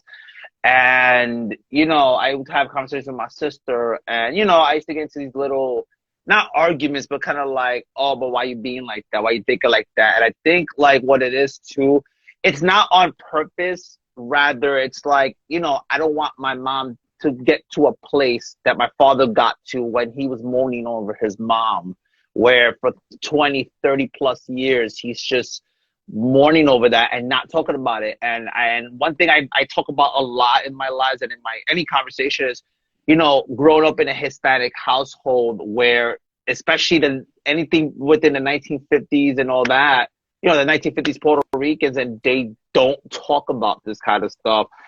It was forbidden to talk about that. And then my emotions, my brother and my sister, our emotions were not allowed to be expressed. We were not allowed to express, you know, pretty much speak our mind until now. And this is also part of the reason why I decided to create this space for all of us too. But it's hard. And it's like, I always wonder, like, Mom, you say you're okay. You're not okay, Mom. Like, you know how many times I remember my sister would say, hey, Mom, why don't you go to therapy? I'll pay for it. And my mom would have responses like this. Just because, all right, you could do it, but it doesn't mean I'm going to show up. And I'm just like, oh, my God. But then it's like, I hear you guys, especially Gina, and it's just like, it helps me understand more where it's like, okay, I hope, even though my heart's in the right place, but I hope I don't come off insensitive, because that's not my intention. But I didn't realize I was coming out insensitive, and I'm like, Mom, you know what? I'm sorry for that, you know. But I like it just, Gina, we never could get speak on that? Wait, so Gina, yeah. Sorry to cut you off with that. Andy, No, with having somebody who was an alcoholic, did you guys have similar experience too, Gina? To connect with Andy's story? Wait, I'm sorry. You're asking me or you're asking her? I'm confused. I'm asking Gina because I was curious as to how, because you're talking about how you could not speak on certain emotions. I know that, and we've talked about that in the past. Right. Sure. Yeah, because my dad used to drink a lot too. My dad used to drink a lot too, Lo. But go ahead. I'm sorry. Yeah, I with that, my dad he would deny that he had a problem. Okay. In the very end, he was going to rehab, and I would go to AA with him, but it was hard not to try, like, walk the line of enabling, because I mean, the only time I could see him would be when he was at the bar, you know what I mean? Mm-hmm. So I wouldn't want to not see him because he was at the bar. So yeah, I would go to the bar with him and know he was drinking, but I mean, I couldn't control what he was doing. All right. And how old were you then? Like, are you of age at that time, or was this young? Yeah, I was younger. He passed when I was 25, so I was in his 20s. So you were still to see him. You would hang out with him there because, again, you wanted to have the time together. So you guys never really spoke on some of those feelings until later, because I know you said you went through the Al-Anon and all that as well. Right, but he didn't really talk about his emotions. And with being with someone who's an alcoholic, it's kind of like the highs and lows of being with someone who's bipolar. So I feel like that really made me be attracted to bad boys and men who were, bipolar, had depression, or had anger problems, because I was used to being treated that way with what I went through with my dad.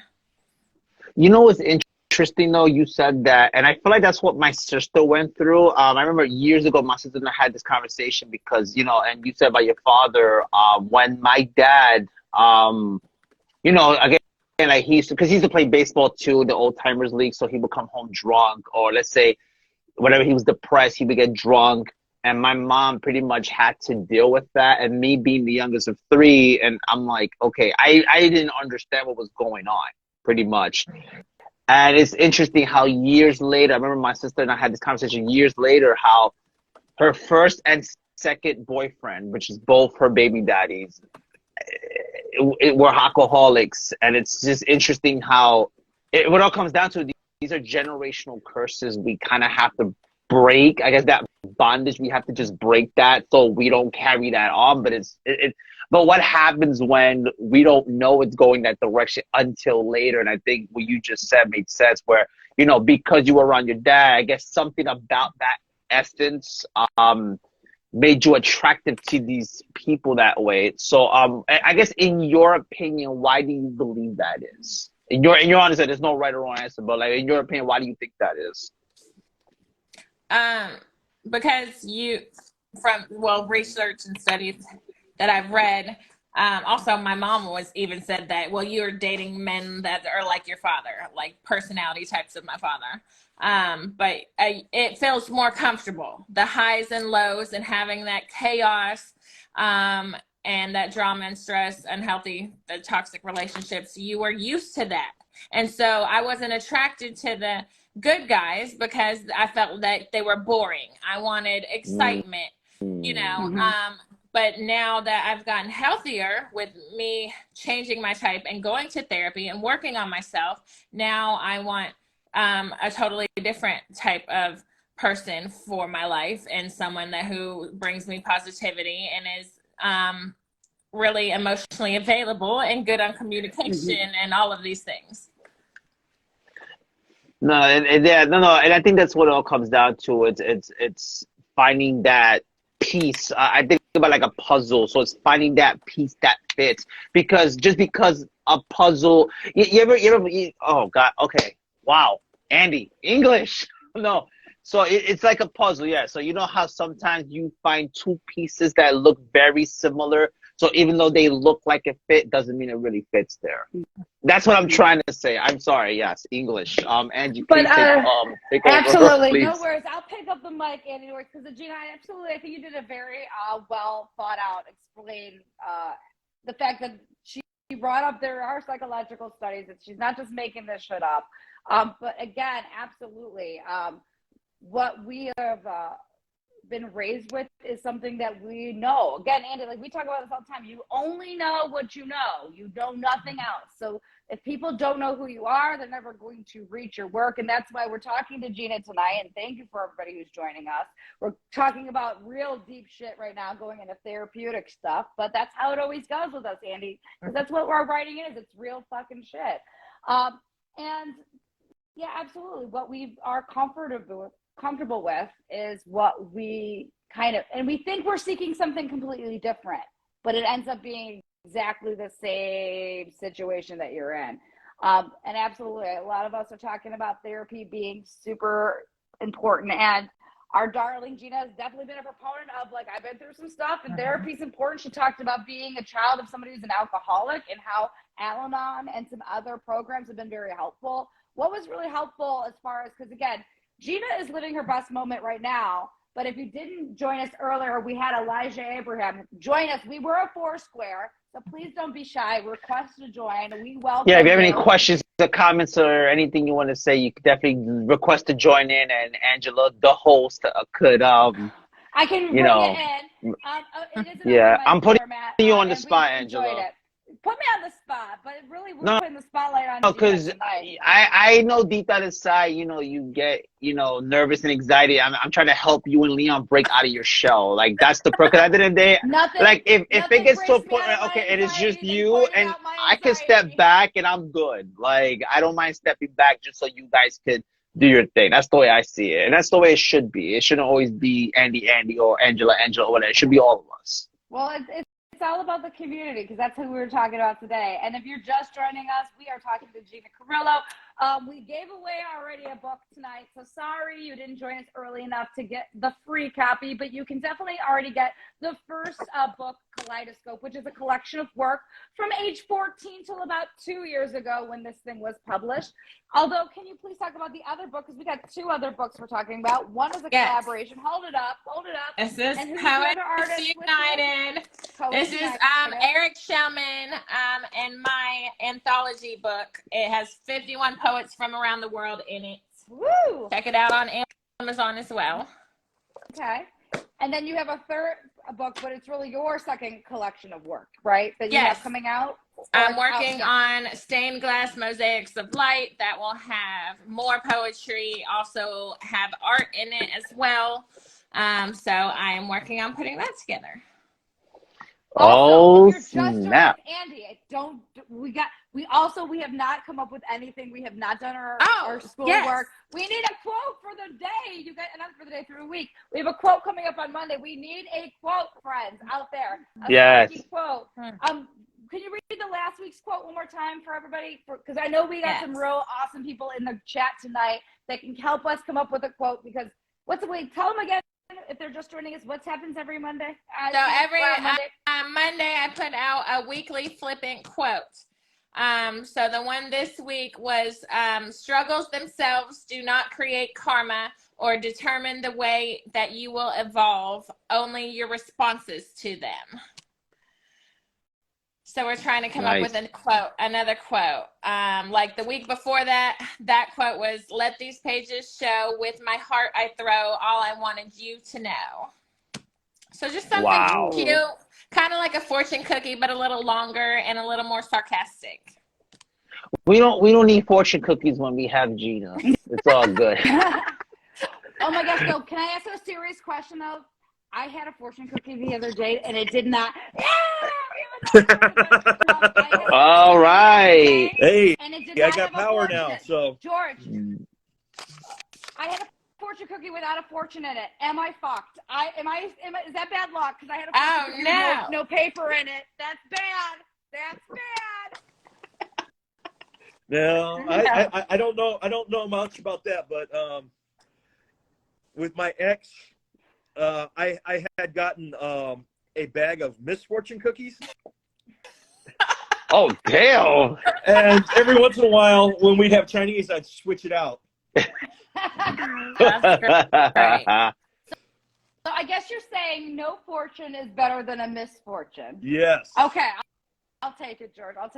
Thank you for joining us, by the way. Oh, no problem. I finally got, just 20 minutes ago, got my power back on. Nice. Been out since Saturday. I've been staying warm by the fireplace. Nice. What happened? Why was the power out? We had severe windstorms. Where are you at coming from? Out of town. Right now. I'm out of town, so I'm not dealing with that. Down in the Gulf Shores tonight. Well, I'll be making my way back up soon. My generator kicked on, but I ended up turning it off because I'm like, natural gas costs so much right now. So, I was able to get part of my power back on, so I have extension cords running all over the place. Oh. But do you have a quote for us? Oh, well, I gave one to Andy a little earlier, that life's a game and the cards are marked. Life's a game and the cards are marked. Oh. Life's a game. Oh, yeah, you're right. Yeah. Oh, yeah, you're right. You did. Yeah, and I responded to that. Oh, God, yes. The cards are marked. Okay, so I think we can come up with a second part of that to really kick it off. First of it. All right, real quick. I want to respond to the comments, and I feel bad. Black Widow, you have people hitting you up, saying, "Hey sis, Blue Locust Emulation, Blue Lotus. Poetry Scumbag, Violet's Flowers Boutique." Hey, Kurt. Oh, Violet's Flowers. That's my BFF. Damien Fitness, Edward Racy's here. C Stacy 333440 is here. Just giving a shout out. Diary of Jane, how are you? For those who are just joining in, welcome to this live. We are having a live interview with Black Widow Poet, but also like open mic style. If you guys want to pop in and ask some questions and here and there, that's also the whole thing. Q&A. We had Eli come in earlier and won a free book. Show the book. Kaleidoscope book. Angela. I'm sorry. Show the book. I was looking.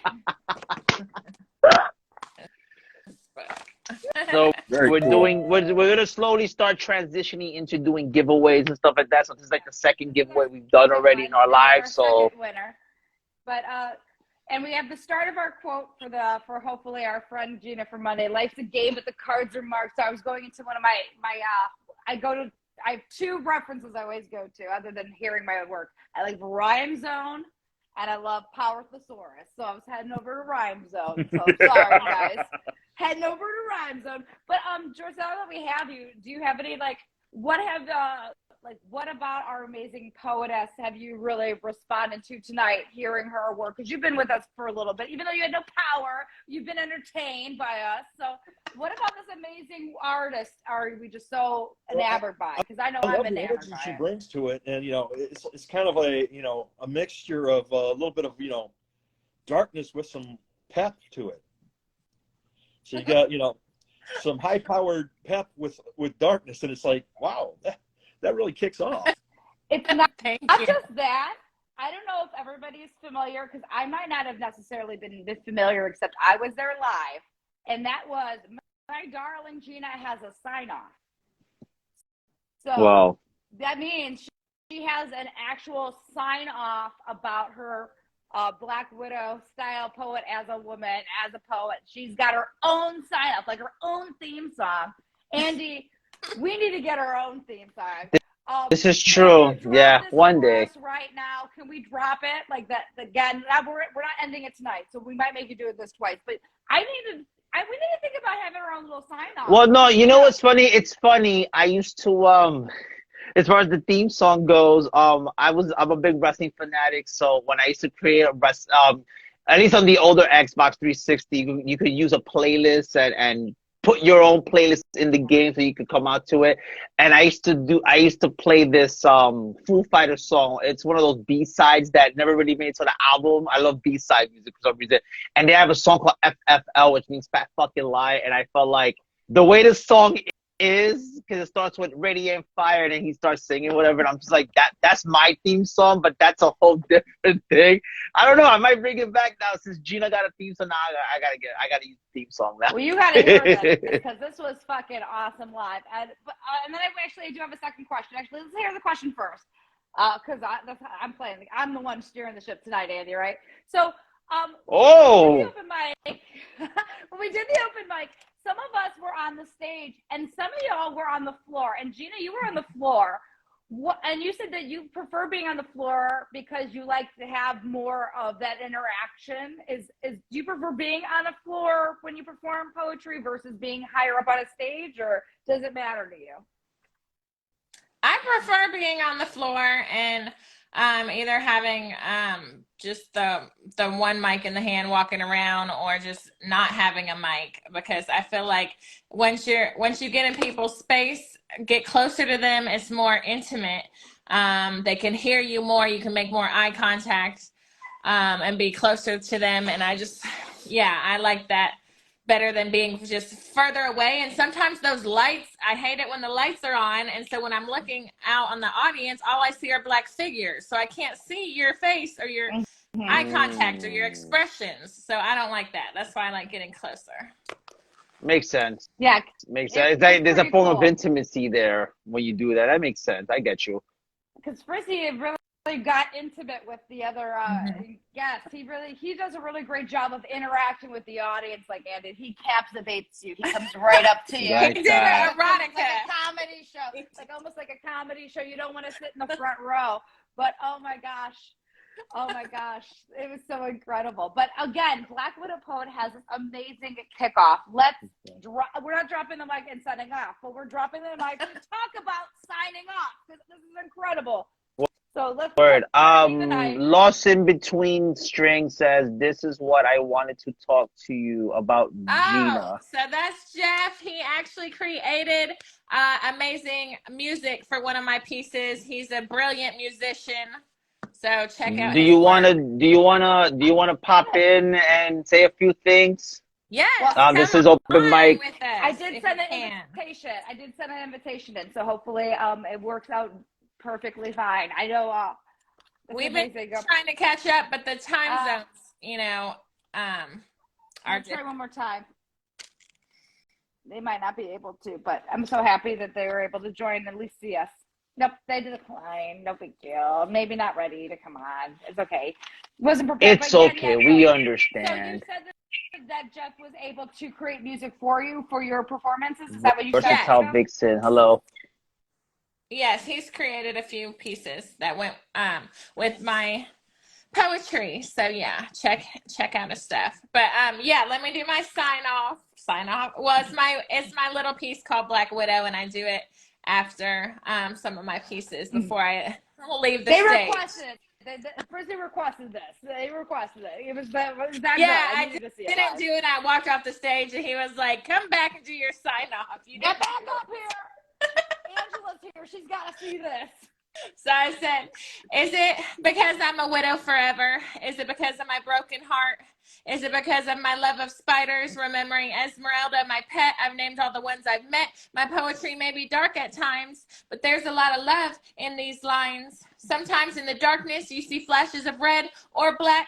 Not all are waiting to attack. Remember this, if you see one out the window, this is why they call me Black Widow. Yeah, buddy.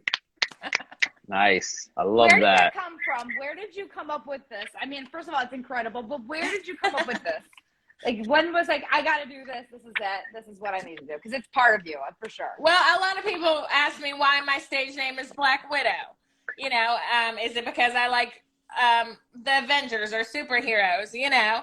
And I'm like, well, it's because I'm an actual widow, and I'm a dark artist, and I love spiders. So there's these three main reasons why my stage name is Black Widow. I also, red and black are like my favorite colors. I'm always in red and black. So there's multiple reasons. So that's why I have that piece. So at the end, before I get off the stage, people know my name and why I'm called that. Nice. Yeah, It's I see awesome. I see like yeah. Wow. It's that awesome. was amazing. Because it's like, again, like there's a story behind the name, the situation, the thing right there. Like, there's a story behind that. I love that so much. Like, that is so awesome. Again, you are proof of survivals. Like I said before, this is proof right here. And again, like, I pray that, you know, this is definitely inspiration for others who feel hopeless. And look, this is living proof right here of survival, and all things are possible. We just have to trust the process and know that it's good. We're going to get there, because the process is hard. You know, once we progress, then it's like, okay, great, we're getting somewhere, but we have to trust that the process to progress, we have to trust it, you know. And it's hard to trust that sometimes, you know, because it, like, when everything else starts weighing you down, it's hard to really have hope and believe that it's actually going to work out, you know. So again, this is living proof right here. Thank you. How long are you guys live for? I would say another 10-15 minutes, because I have to start putting my son to bed. Yeah, we're about to hit the 2-hour mark. We're probably closing in on the 2-hour mark, but because normally we do hit up on a Friday at 9, but we were actually thinking about moving it to 10 or even later, because it seems like people leave. Yeah, because that's when people more. Yeah, oh god. So yeah, we'll talk more about that, like, as the time comes. So Yeah. gracious that, Gina, you were able to meet with us at all. I mean, I wasn't available for the first, recorded live, but we were so happy to have you any time of the day, any time of the hour. We'd have a tea with you at noon, whenever you were available. But again, if you are just joining us with our last few minutes, that we're going to be wrapping things up with Gina for the next 15 to 20 minutes. We are still working on a quote for Gina for Monday, and we have a start of it. Life's a game, but the cards are marked. And I've added a little more to it. But whenever it's my turn, watch out. And I think we need something sparked, or something. It pocket marked. Those are, I'm thinking, like, I don't know. There are some slant rhymes that could work. Corked, but I don't know. Corked and forked with marked, but those are slant rhymes. Those almost right. I don't know. Sparked is what marked, and sparked is what I got. I don't know. Whenever it's my turn or something like that, because again, something snarky, powerful, something with you being in charge, Gina. You know. So put a little powerful twist on that. I don't know. Andy, what do you think? How you doing? Yeah, no, I get you. Yo, so come on, Gina, share us another piece right now. Come on, Do you have another one right away? Otherwise, I do Yes. still have blood relation that I could read as well, from the first book. But I want to wanted hear to Gina and Angela. I know, they need to hear me. They didn't come on the live for me. They came on the live for Gina. I just want to show people how it doesn't sound good. So when Gina's like blows them away, even though she can blow them away without the comparison. All right, let's go. Oh, to my for goodness. us now. Okay, you blew everyone away too. You was the poet of the playground That's right. Wait. My $20 last week. the winner. For those who just joining us, yes, just tell a little I quick met her brief. live. I met her live last Thursday. See, Poet you of got the Night, car. See, open I mic. drive a scooter. I can't drive a scooter to Nashville. I'm running I just get a away from my motorcycle, problems, but and I'm meeting all the great oh my poets God, no! along So the way. Andy, you were inside the joke, first one. yeah, You were the first inside one I joke met. too, because I was having a inside joke behind why she said that, because she's sending me a voice message on the Instagram, and I hear these noise like trunk sounds. I'm like, what are you throwing trunk in the thing? Like, what are you doing? She says, no, I'm running away You from were my problems. I'm like, oh yeah, so you're gonna put your problems in the trunk and throw it in the alleyway and run away from it? Okay, so that's where the joke came from. But it's He like, what are called you me when we were doing? going in and out of one of the lawyer's office because we were down in South because of my one of my best friends is dealing with a lot of not legal issues, but with her mom passing, she just has a lot of legal stuff, and I came down for moral support. So you caught me going in and out of like the bank or like the lawyer's office, and I kept hearing do. I'm like, what are you throwing people with dead bodies? Like, what are you doing? Yeah, That's what it sounded like, a truck. No. And then I'm like, I'm running from my problems. He's like, who's in the trunk? Like, what is that? Oh my God. The problem is in the trunk, and now you're going to throw the problem away into this place, abandoned place. Get away But from you know me and what, drive. Andy? You know what, Andy? You know who's not running from their problems? Gina. Because Gina's living her best life right fucking now, and she's got a piece for us. And what are you going to be spitting for us right now? I'm gonna do what? Pause. First of all, there is something you don't know, Andy, about the Tennessee scene, especially the Poets Playground. You have to say something. You have to state your name, state your claim, and spit your So hold on, let me introduce Gina real quick. We got to state your name, state your claim, spit your Now, that's for the Poets Playground, but we also have a callback for the Prodigal Poets. That's Go Poet, Flow It. So I say Go Poet, and you say Flow It. Nice. No, you do yours. Go Flow It. So this piece is called Sapio Feeling. It's about being attracted to someone's intelligence. Ooh. I haven't been touched in a long time. When I say touched, I'm not talking about physically. I'm talking about mentally, like theoretically speaking, hypothetically touching, mind fucking, sapiosexually craving for words romantically. Touch me smoothly with your mind, seductively, feigning to know what you may not show, why you do the things you do. What makes you, you? Let's talk about the stars, traveling to Mars, writing bars. I want to know what goes on in your mind. Let me feel it vibrationally. Thinking about it, biting my lips so sensationally, imagination of a conversation running wild, poetically, going back and forth, flowing lyrically like love notes passed in the hallway, folded up secretly, unlocking another level of chemistry. Ask me questions rhetorically, tear me apart completely by speaking to me intimately. If you want the key to my heart, the password is a code that must be deciphered. It must be unraveled. Psychologically, there are still places that are untraveled. Can you bring up situations ethically? Could we philosophically debate about sociology? Touch me, please, intelligently. Leave me tingling, waiting for our next mind-blowing interaction. I want some of that hot attraction. Touch me where your hands could never reach. Baby, I need some of that sapio feeling. Okay, I retire. I am done. I'm not writing ever again. Wow. Wow. Andy, you're never going to write. You're never going to write ever again. Fuego. Wow. Fuego. Oh, I don't have the, oh wait, like they do in the Pentecostal church. Hold on. Yes. Hold on. Yes. With the handkerchief. Yeah. Preach. Oh my God. Yeah, I kind of went old school with that one. That's back in my mother's days, man. What the little panuelo. Oh my God. Wow. That is you know, Tony, you're the second person. Hi. Hello. Sorry, everybody. That's my my work compadre and her kiddo. She's the reason I'm in the golf show. She's my Yo. Thelma, and I'm Louise, or whoever's running for the prom. Whoever's really Oh running. my God. Oh my God. That was Oh wow. my God, You're the the second patio person. feeling. Holy Yeah, shit, that because you was know what's incredible. crazy? Yeah. Because there used to be this one person that used to talk a lot about sapposexuality thing, and then you're the second person that's mentioned that topic. So it's interesting. That's an interesting side of sexuality, I guess. I still don't understand 100%, but if I'm not mistaken, that's when you're sexually attracted to somebody's intelligence, right? Right. Okay. Yeah, you're the second person that mentioned that exact topic because I don't know too much about it, but I've heard of that. So it's pretty interesting. Wow. That piece was fire. Like, wow. It was a freaking incredible. Thank you. Oh my gosh, seriously.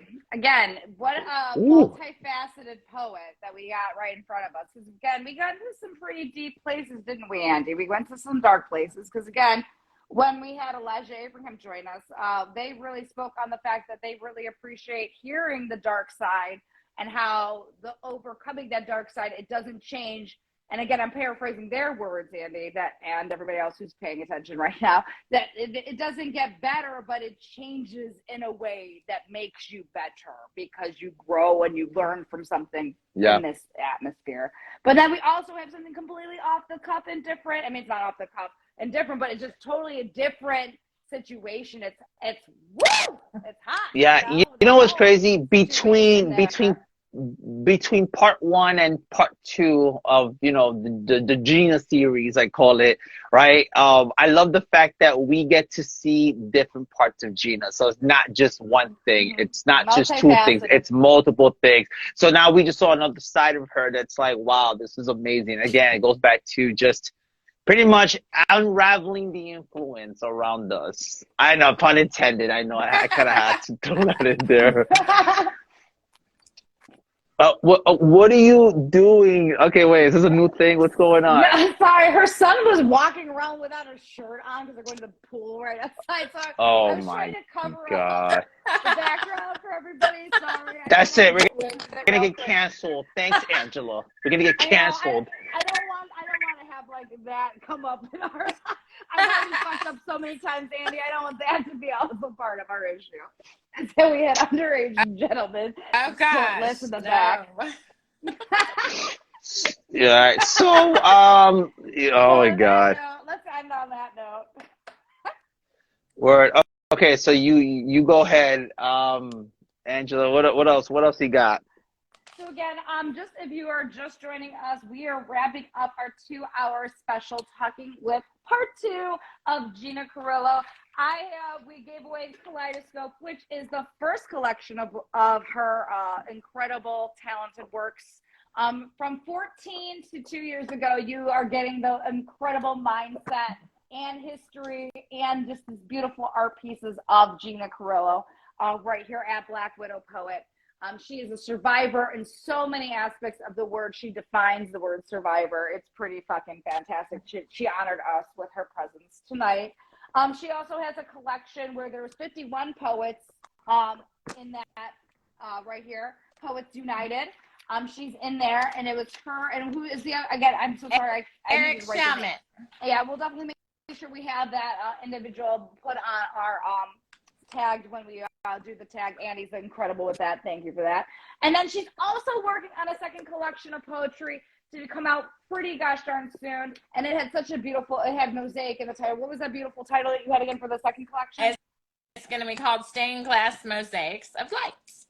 And it's going to have a lot of artwork and more incredible pieces from Gina for sure. If you have not seen this woman live, you better fucking get on it. I got the privilege, and I'm telling you, she's living her best life right now. You got to come and see her. So many of her friends came out tonight to support her here. And again, she's part of Poets United. So she's not just a person that we are talking with. She's a person who's running this community. So we want to live through her. Like, that's why we invited her to come out tonight. Because again, she's not just a poet that we honor and we respect because the work is good, but she's fucking walking the walk too by being a part of her community, Poets United, setting up local areas, living the fucking dream. She's going to be in Chicago April 12th through the 15th, 3 different places. There's no excuse if you're in that area. You can go see her because that's what we're all about. She supports people like you. We're going to support people like her because that's what Andy's mission is. That's what all of our mission is tonight and Let's forever be this year. the bridge, pretty much. Yes, like I'm starting to be the what do you call that? Like I'm paving, I guess, but I want other communities to help build this bridge because I think there's been an essence of art and poetry and words that have been so I don't want to say that it's been lost. It's been distorted. Because Gina's been doing it, but she's only been so able now to get it in her area. And now that her area is small, her area is pretty freaking big. She's hitting up all of Tennessee for Lost in Between Strings says she's a rock star. Yes, I agree. Thank you. Yo, definitely. Thank It you. takes one to know one, right? It takes one to know one. You know what's Absolutely. funny? If you had a band, you should call yourself the Black Widow Poets, like as a band name. I don't know. I think that'd be a cool. That'd be a dope name. Fucking good name. Listen, there's a band called the Dead Kennedys for crying out loud. So so the Black Widow Poets, that's a dope name. I don't know. I don't think it's been taken yet. You should do it. Trademark it. That is awesome. She already trademarked it with her exit. She already did. Fucking trademarked it. Already mine. Yeah, buddy. Again, that's exactly right. That's why we have her on the show because we want to idolize the steps that she's doing and continue to magnify those steps that she's already doing. She says she's living the dream, and that's really my mission this year is to try to find out what that dream is and find that way. And Andy, I know we're working on this together, my friend down there. That's me and him. Yeah. And Leanna, I like to share. That's what it is. I like to give back. I like to share. It's like I said before. I was never given the platform. I was never given the opportunity and stuff like that. And I want to give back because I know what it's like to not be able to tell a story. I guess if that makes sense. So when I decided to bring this back and pretty much because this. Okay, so this is a long. I'll try to be as short as possible with this. When I first started the poetry thing, this was Jam Them Down. That was my weird username. And that became a community page. And it went from Jam Them Down to Jam Them Sessions Live to Ink Sessions Live. And then it just ended for a little bit. Long story short, it just didn't work. And when I try to continue by changing the name back to Jam Them Sessions Live, I was doing some things, and I'm like, okay, there's something here, but there's something missing. And I'm like, okay, what is the missing piece that I needed? And then here I am. I reconnect with Leon, and then through Leon, I reconnect with everybody else. I finally meet Angela for the first time. And I said, okay, if we're going to do this, we need to rebrand this once and for all. And I think Unraveled Influence makes perfect sense. And what was a podcast became a community page that has a podcast, if that makes sense. It's just I want to provide that space. It's for you guys. Let's tell stories. It's for you guys. You tell your story when there's no other place that can give you that platform. I want to be the building bridge and hopefully inspire others to do the same thing. Let's build a bridge together. Is what I don't know if all that made sense, but that's what the main thing is. Hey, what's going on, brother? Welcome. Hi, Andy. How are you? So am I audible? Yes, I'm good. I'm good. Thank you for joining us. Oh my God! Yeah. Thank you so much. And such a good opportunity to talk to Gina. I was trying to talk to her because I recently started doing open mics. I mean, the more physical ones, right? Not here on Instagram. And last year, I used to see that she used to actually have calendars of open mics, like March month, this venue, this venue, this venue, right? And that's why I call her the rock star, who has a calendar of open mics, right? So, and she's good with it. And the reason why I wanted to talk to her is, I observed that there is a different culture to even open mics in different places, right? So out here in India, I am from Mumbai in India. So there is this not a written rule, but there is this vibe that you should go on the stage without referring to your material and speak, right? much like slam poetry. It's like a competition, but it's not a competition. So the thought behind that rule, or I don't know what to call it, or a way or a tradition, is that anyone can read poetry, right? Even I can go and read your poetry on stage, but it's not a performance. You call it a performance if you are speaking it without referring to it. And the reason behind that is, if you are not referring any material, you, as Gina was referring to earlier, right? You have that eye contact with audience, but sometimes there is so much light that there is dark, right? You cannot see anyone. So things like this. So there was a dilemma in my mind, that should I delay my performances until I by heart my pieces, or should I not perform at all, because sometimes you are working, right? You are not a full-time poet Yeah. who can just sit and memorize the pieces all day long, You right? do Jeff, not And have here's to the do deal. that. The only place that you have to have them memorized is if you're in a slam competition. Yeah. And I've only done that one time. I didn't make it past the first round, which I'm glad, because I only had like 2 pieces memorized at that time. And I don't like all the rules. And so other than that, all these open mics, people have their phone, they have pieces of paper, or they have a book.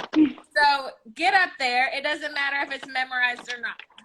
Jeff, I'm exactly with you, right. because I showed up in Nashville to see her perform, and I got on the stage, and I was the only person that had material on a piece of paper. y'all. I wasn't memorized. I wasn't prepared. This was And- Angela. She was so like hardcore. She had her paper, and then she just threw it off the stage. She just threw Oh my God. She She's threw like, her paper off I the said, stage. I'll memorize it next time, guys. And then I kept going. Oh, but Jeff, I was shaking like this. I couldn't control my hand. And She was just like, next page, and threw the paper. a good thing that my Oh phone my had that kind of God. essence and feeling, and I just went with that part of the performance because it was about something. A lot of people get nervous Yeah. and they're shaking yeah. their phone or their piece But of paper. yes, It you happens. gotta go out there. You gotta go out Yeah, there. I mean, But that's my with the goal nervousness, eventually. Yes, Jeff. with the nervousness, right? Even when I used to perform with my band, like I've performed over 60 venues, but every time you go on stage, there are nerves. You cannot get rid of them. And I read this interesting book when I was in my MBA, about presentations, right? So the author said that this nervousness is there because you want to do better. So rather than resisting it, you should welcome it, right? Yes. So that's why. And so that Good. if that nervousness is coming, you are serious about your performance. It's Good. not because you are not Jeff, up to the I'm mark. Turn it into every time I'm excited. going live, I'm getting Not that I'm so nervous. Oh. Just turn it into I'm so excited. I I'm can't nervous. wait. Every time, Andy, like 30 minutes before we go live, I'm nervous, Andy. So I'm doing it. Yeah, you're good. I bet. Yeah, no, you got this. You got this more than you think, Angela. That's why I have to keep telling you, Angela, you got this. All right, I got it. But Even when I speak to Angela in the DM, she's like, "I'm not that good," no, and I'm like, "If you're not good, what am I?" Okay, Yeah. honestly, if you want my honest opinion, you're better at this than I am. I mean, I feel like I'm an amateur compared to you because you're in front of a classroom, you're a teacher. It's like that should be like this for you. To me, it's like I'm still learning how to navigate to be a host, all this other stuff about, like presentation like you're talking about. I'm still learning, I don't know how I was able to do all this, through time, but I'm sorry. right, but as I'm saying, but but again, like, I feel like you guys are way better than that than I am. I'm still learning, honestly. If anything, you guys inspired me. You guys are teaching me. I'm learning from you guys. So again, I'm glad that we have this. So we can all learn from each other, and that's what's important. And yeah, that's what I mean. One more, since this is Gina's interview, so one more question for Gina, right? How because the whole concept behind, and it's for you also, Angela, by the way. So whole concept behind an open mic is you are allowed to fuck up, right? And the whole crowd is very supporting, even if you fuck up, even if you black out, zone out, right? But as a performer, I don't prefer that, somehow, since I performed with a band, and it has to be note to note. You make mistake, but it's okay. But I don't want to go there because generally the culture of open mics is you trial so long, you pay, and you perform. Sometimes these people have their YouTube channels and they make money out of it, you know.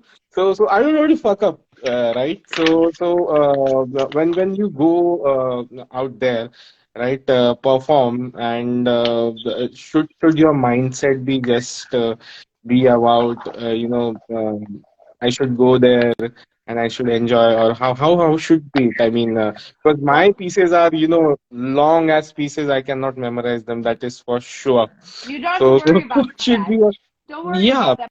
But I because know how what? Gina's going to respond. So I know how Gina's going to respond here. So I want to hear from her first. And then I definitely have a Oh, response because I only done it once. I've only had like one or two where performances where I think was flawless. Other than that, I get off stage, I'm like, I messed it up. I know y'all don't know, but I know I messed it up. But they Yeah, don't know your poetry. They don't know your poem.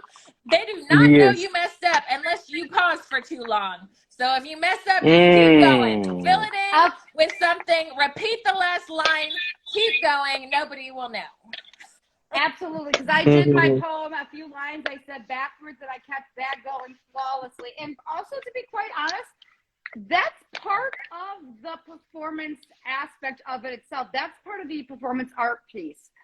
We spoke with a previous interviewer who said that they had been drinking throughout performing a bunch of spoken words, and that itself, by the end of the recording, them being so almost out of control, I think, I don't know, from that experience, that itself became its own performance. So also as a musician yourself, each show is its own organic experience with the crowd and their response to you and the flow in between. Because I've done concerts where I'll see the same band night to night, one in Cleveland and one in Columbus, and it's a completely different experience, even though it's the night after, just because of the way the crowd interacts and the way it's all organic.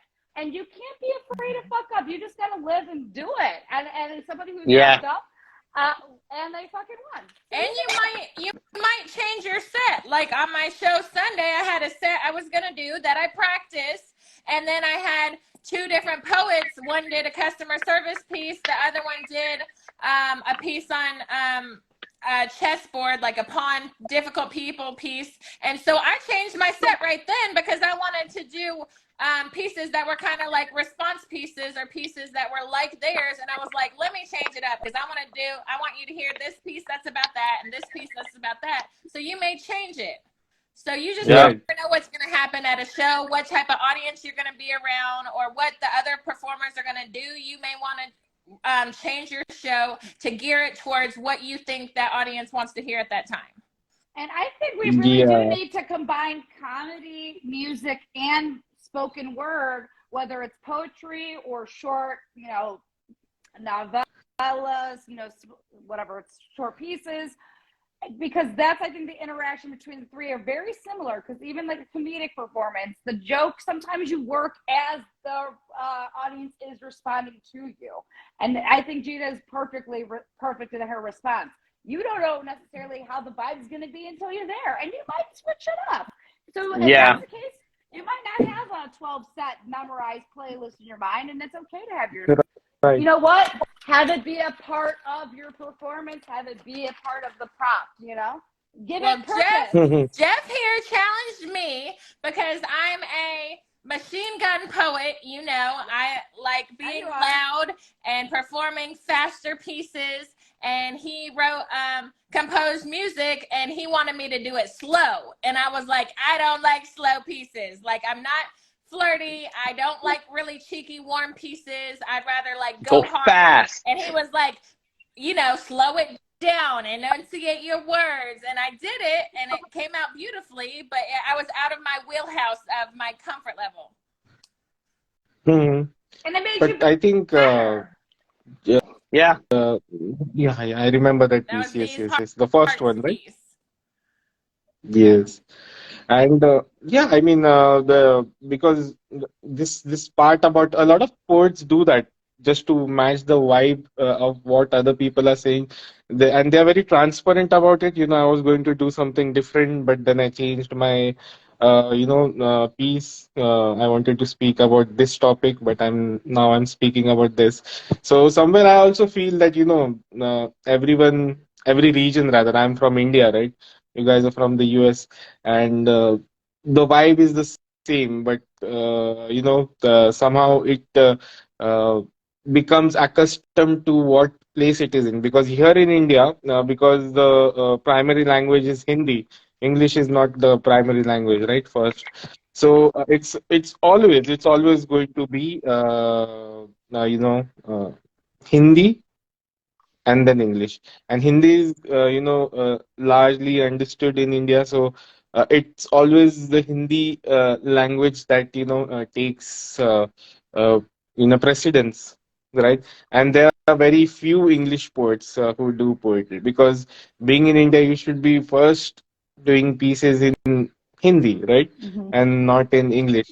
But then, sometimes what I can understand Hindi, I can speak Hindi, right? But the thing is, the way you like the first thing that comes into your mind or in your heart is what continues, right? Then you just start writing in that language. Just start thinking in that language. Because I've seen uh, different, Spanish poets doing Spanish spoken word, Mhm. and I'm following some of them. So I think that's a vibe too, right? I mean, could you? I mean, I don't know, Gina, if you can speak another language, can you write or do a spoken in that language? I don't know if you know Un Spanish poco or español English. Oh, aquí. right. Un, Yeah, I'm un Un poco. semi-fluent in poquito, Spanish. un A Sí, poquito. few, No, a sí, few sí. no sé pieces, mucho. but not. I haven't done any No me spoken word gusta. yet. I want to do I some, mean, at no least bueno. recording some pieces and maybe do in Spanish. Yeah, or at least AJ Word have Artist, what's up? some lines of that language in your English spoken. So a lot of people have started doing that, because this is also into rap. Okay, rap is also poetry. So a Oh, lot of definitely. Indian rappers have started to understand that English is not going to work for them in India. And given the population India has, a lot of even influencers, they do reels on Hindi song stuff, so just so that they get views. And then these rappers, they have started switching from English to Hindi just to I, get the audience Oh, that's attention. awesome. I like how George says, I speak fluent gibberish. That's I great. am dead. Oh my God. Well, again, thank you guys. Yeah. Because we So, already reached that 2 hour mark. Do you have any? Jeff, thank So you brother, thank you for so much. joining us. Thank you, Jeff. Good to see you. Yes, all All right. right. So come on. So So we're gonna wrap up in the next 2 minutes because I know we yes, ran a little bit over because do we wanted you? to give Jeff an It's all.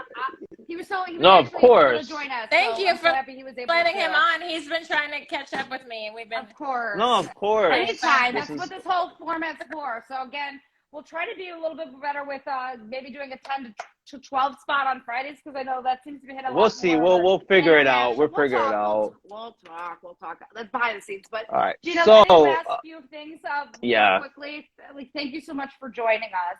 Again, do lives, right? Thank you. Thank you so much, Angela and Andy and Unraveled Influence, for having me back for the second time. Also, yes, check out Kaleidoscope on Amazon, Barnes & Noble website. Also at the local Williamson County Library bookstore. Library, check it out. Poets United on Amazon as well. Also, just so y'all know, I do have an open mic on Origin of Thought platform with Blue Lotus Illumination. It's going to be called Blue and Black Healing Attack. That's this Friday, 9 p.m. Also, check out the Prodigal Poets. We have shows all over Nashville, East Nashville, Gallatin, Murfreesboro, Lebanon, and Madison. Different venues. I'll be in Chicago the 15th through the 22nd. And I love you all. Yes, the It's Black 15th Widow through the 22nd. I've been Black saying the Widow 12th Poet through the World 15th. Tour. Oh my God, I've been saying the wrong dates. Why didn't you tell me? 15th through the 22nd. I'll be in Yeah, Chicago. She wanted you to. She I wanted said you to 12 through 15, realize. 15 through 22nd, 15 through 22nd. Yes. She Well, good. That's good wanted you for to me. realize, Angela. And I was gonna say, this is the Black Widow Poet World Tour, guys, nationwide. Yes. All right. Thank And you I will so finish much. our quote for Monday. Check it out on Awesome. Monday. I can't wait to see it. Check All All right, it out. right. Andy. Thank y'all. Love you. Love Bye. you guys. All right.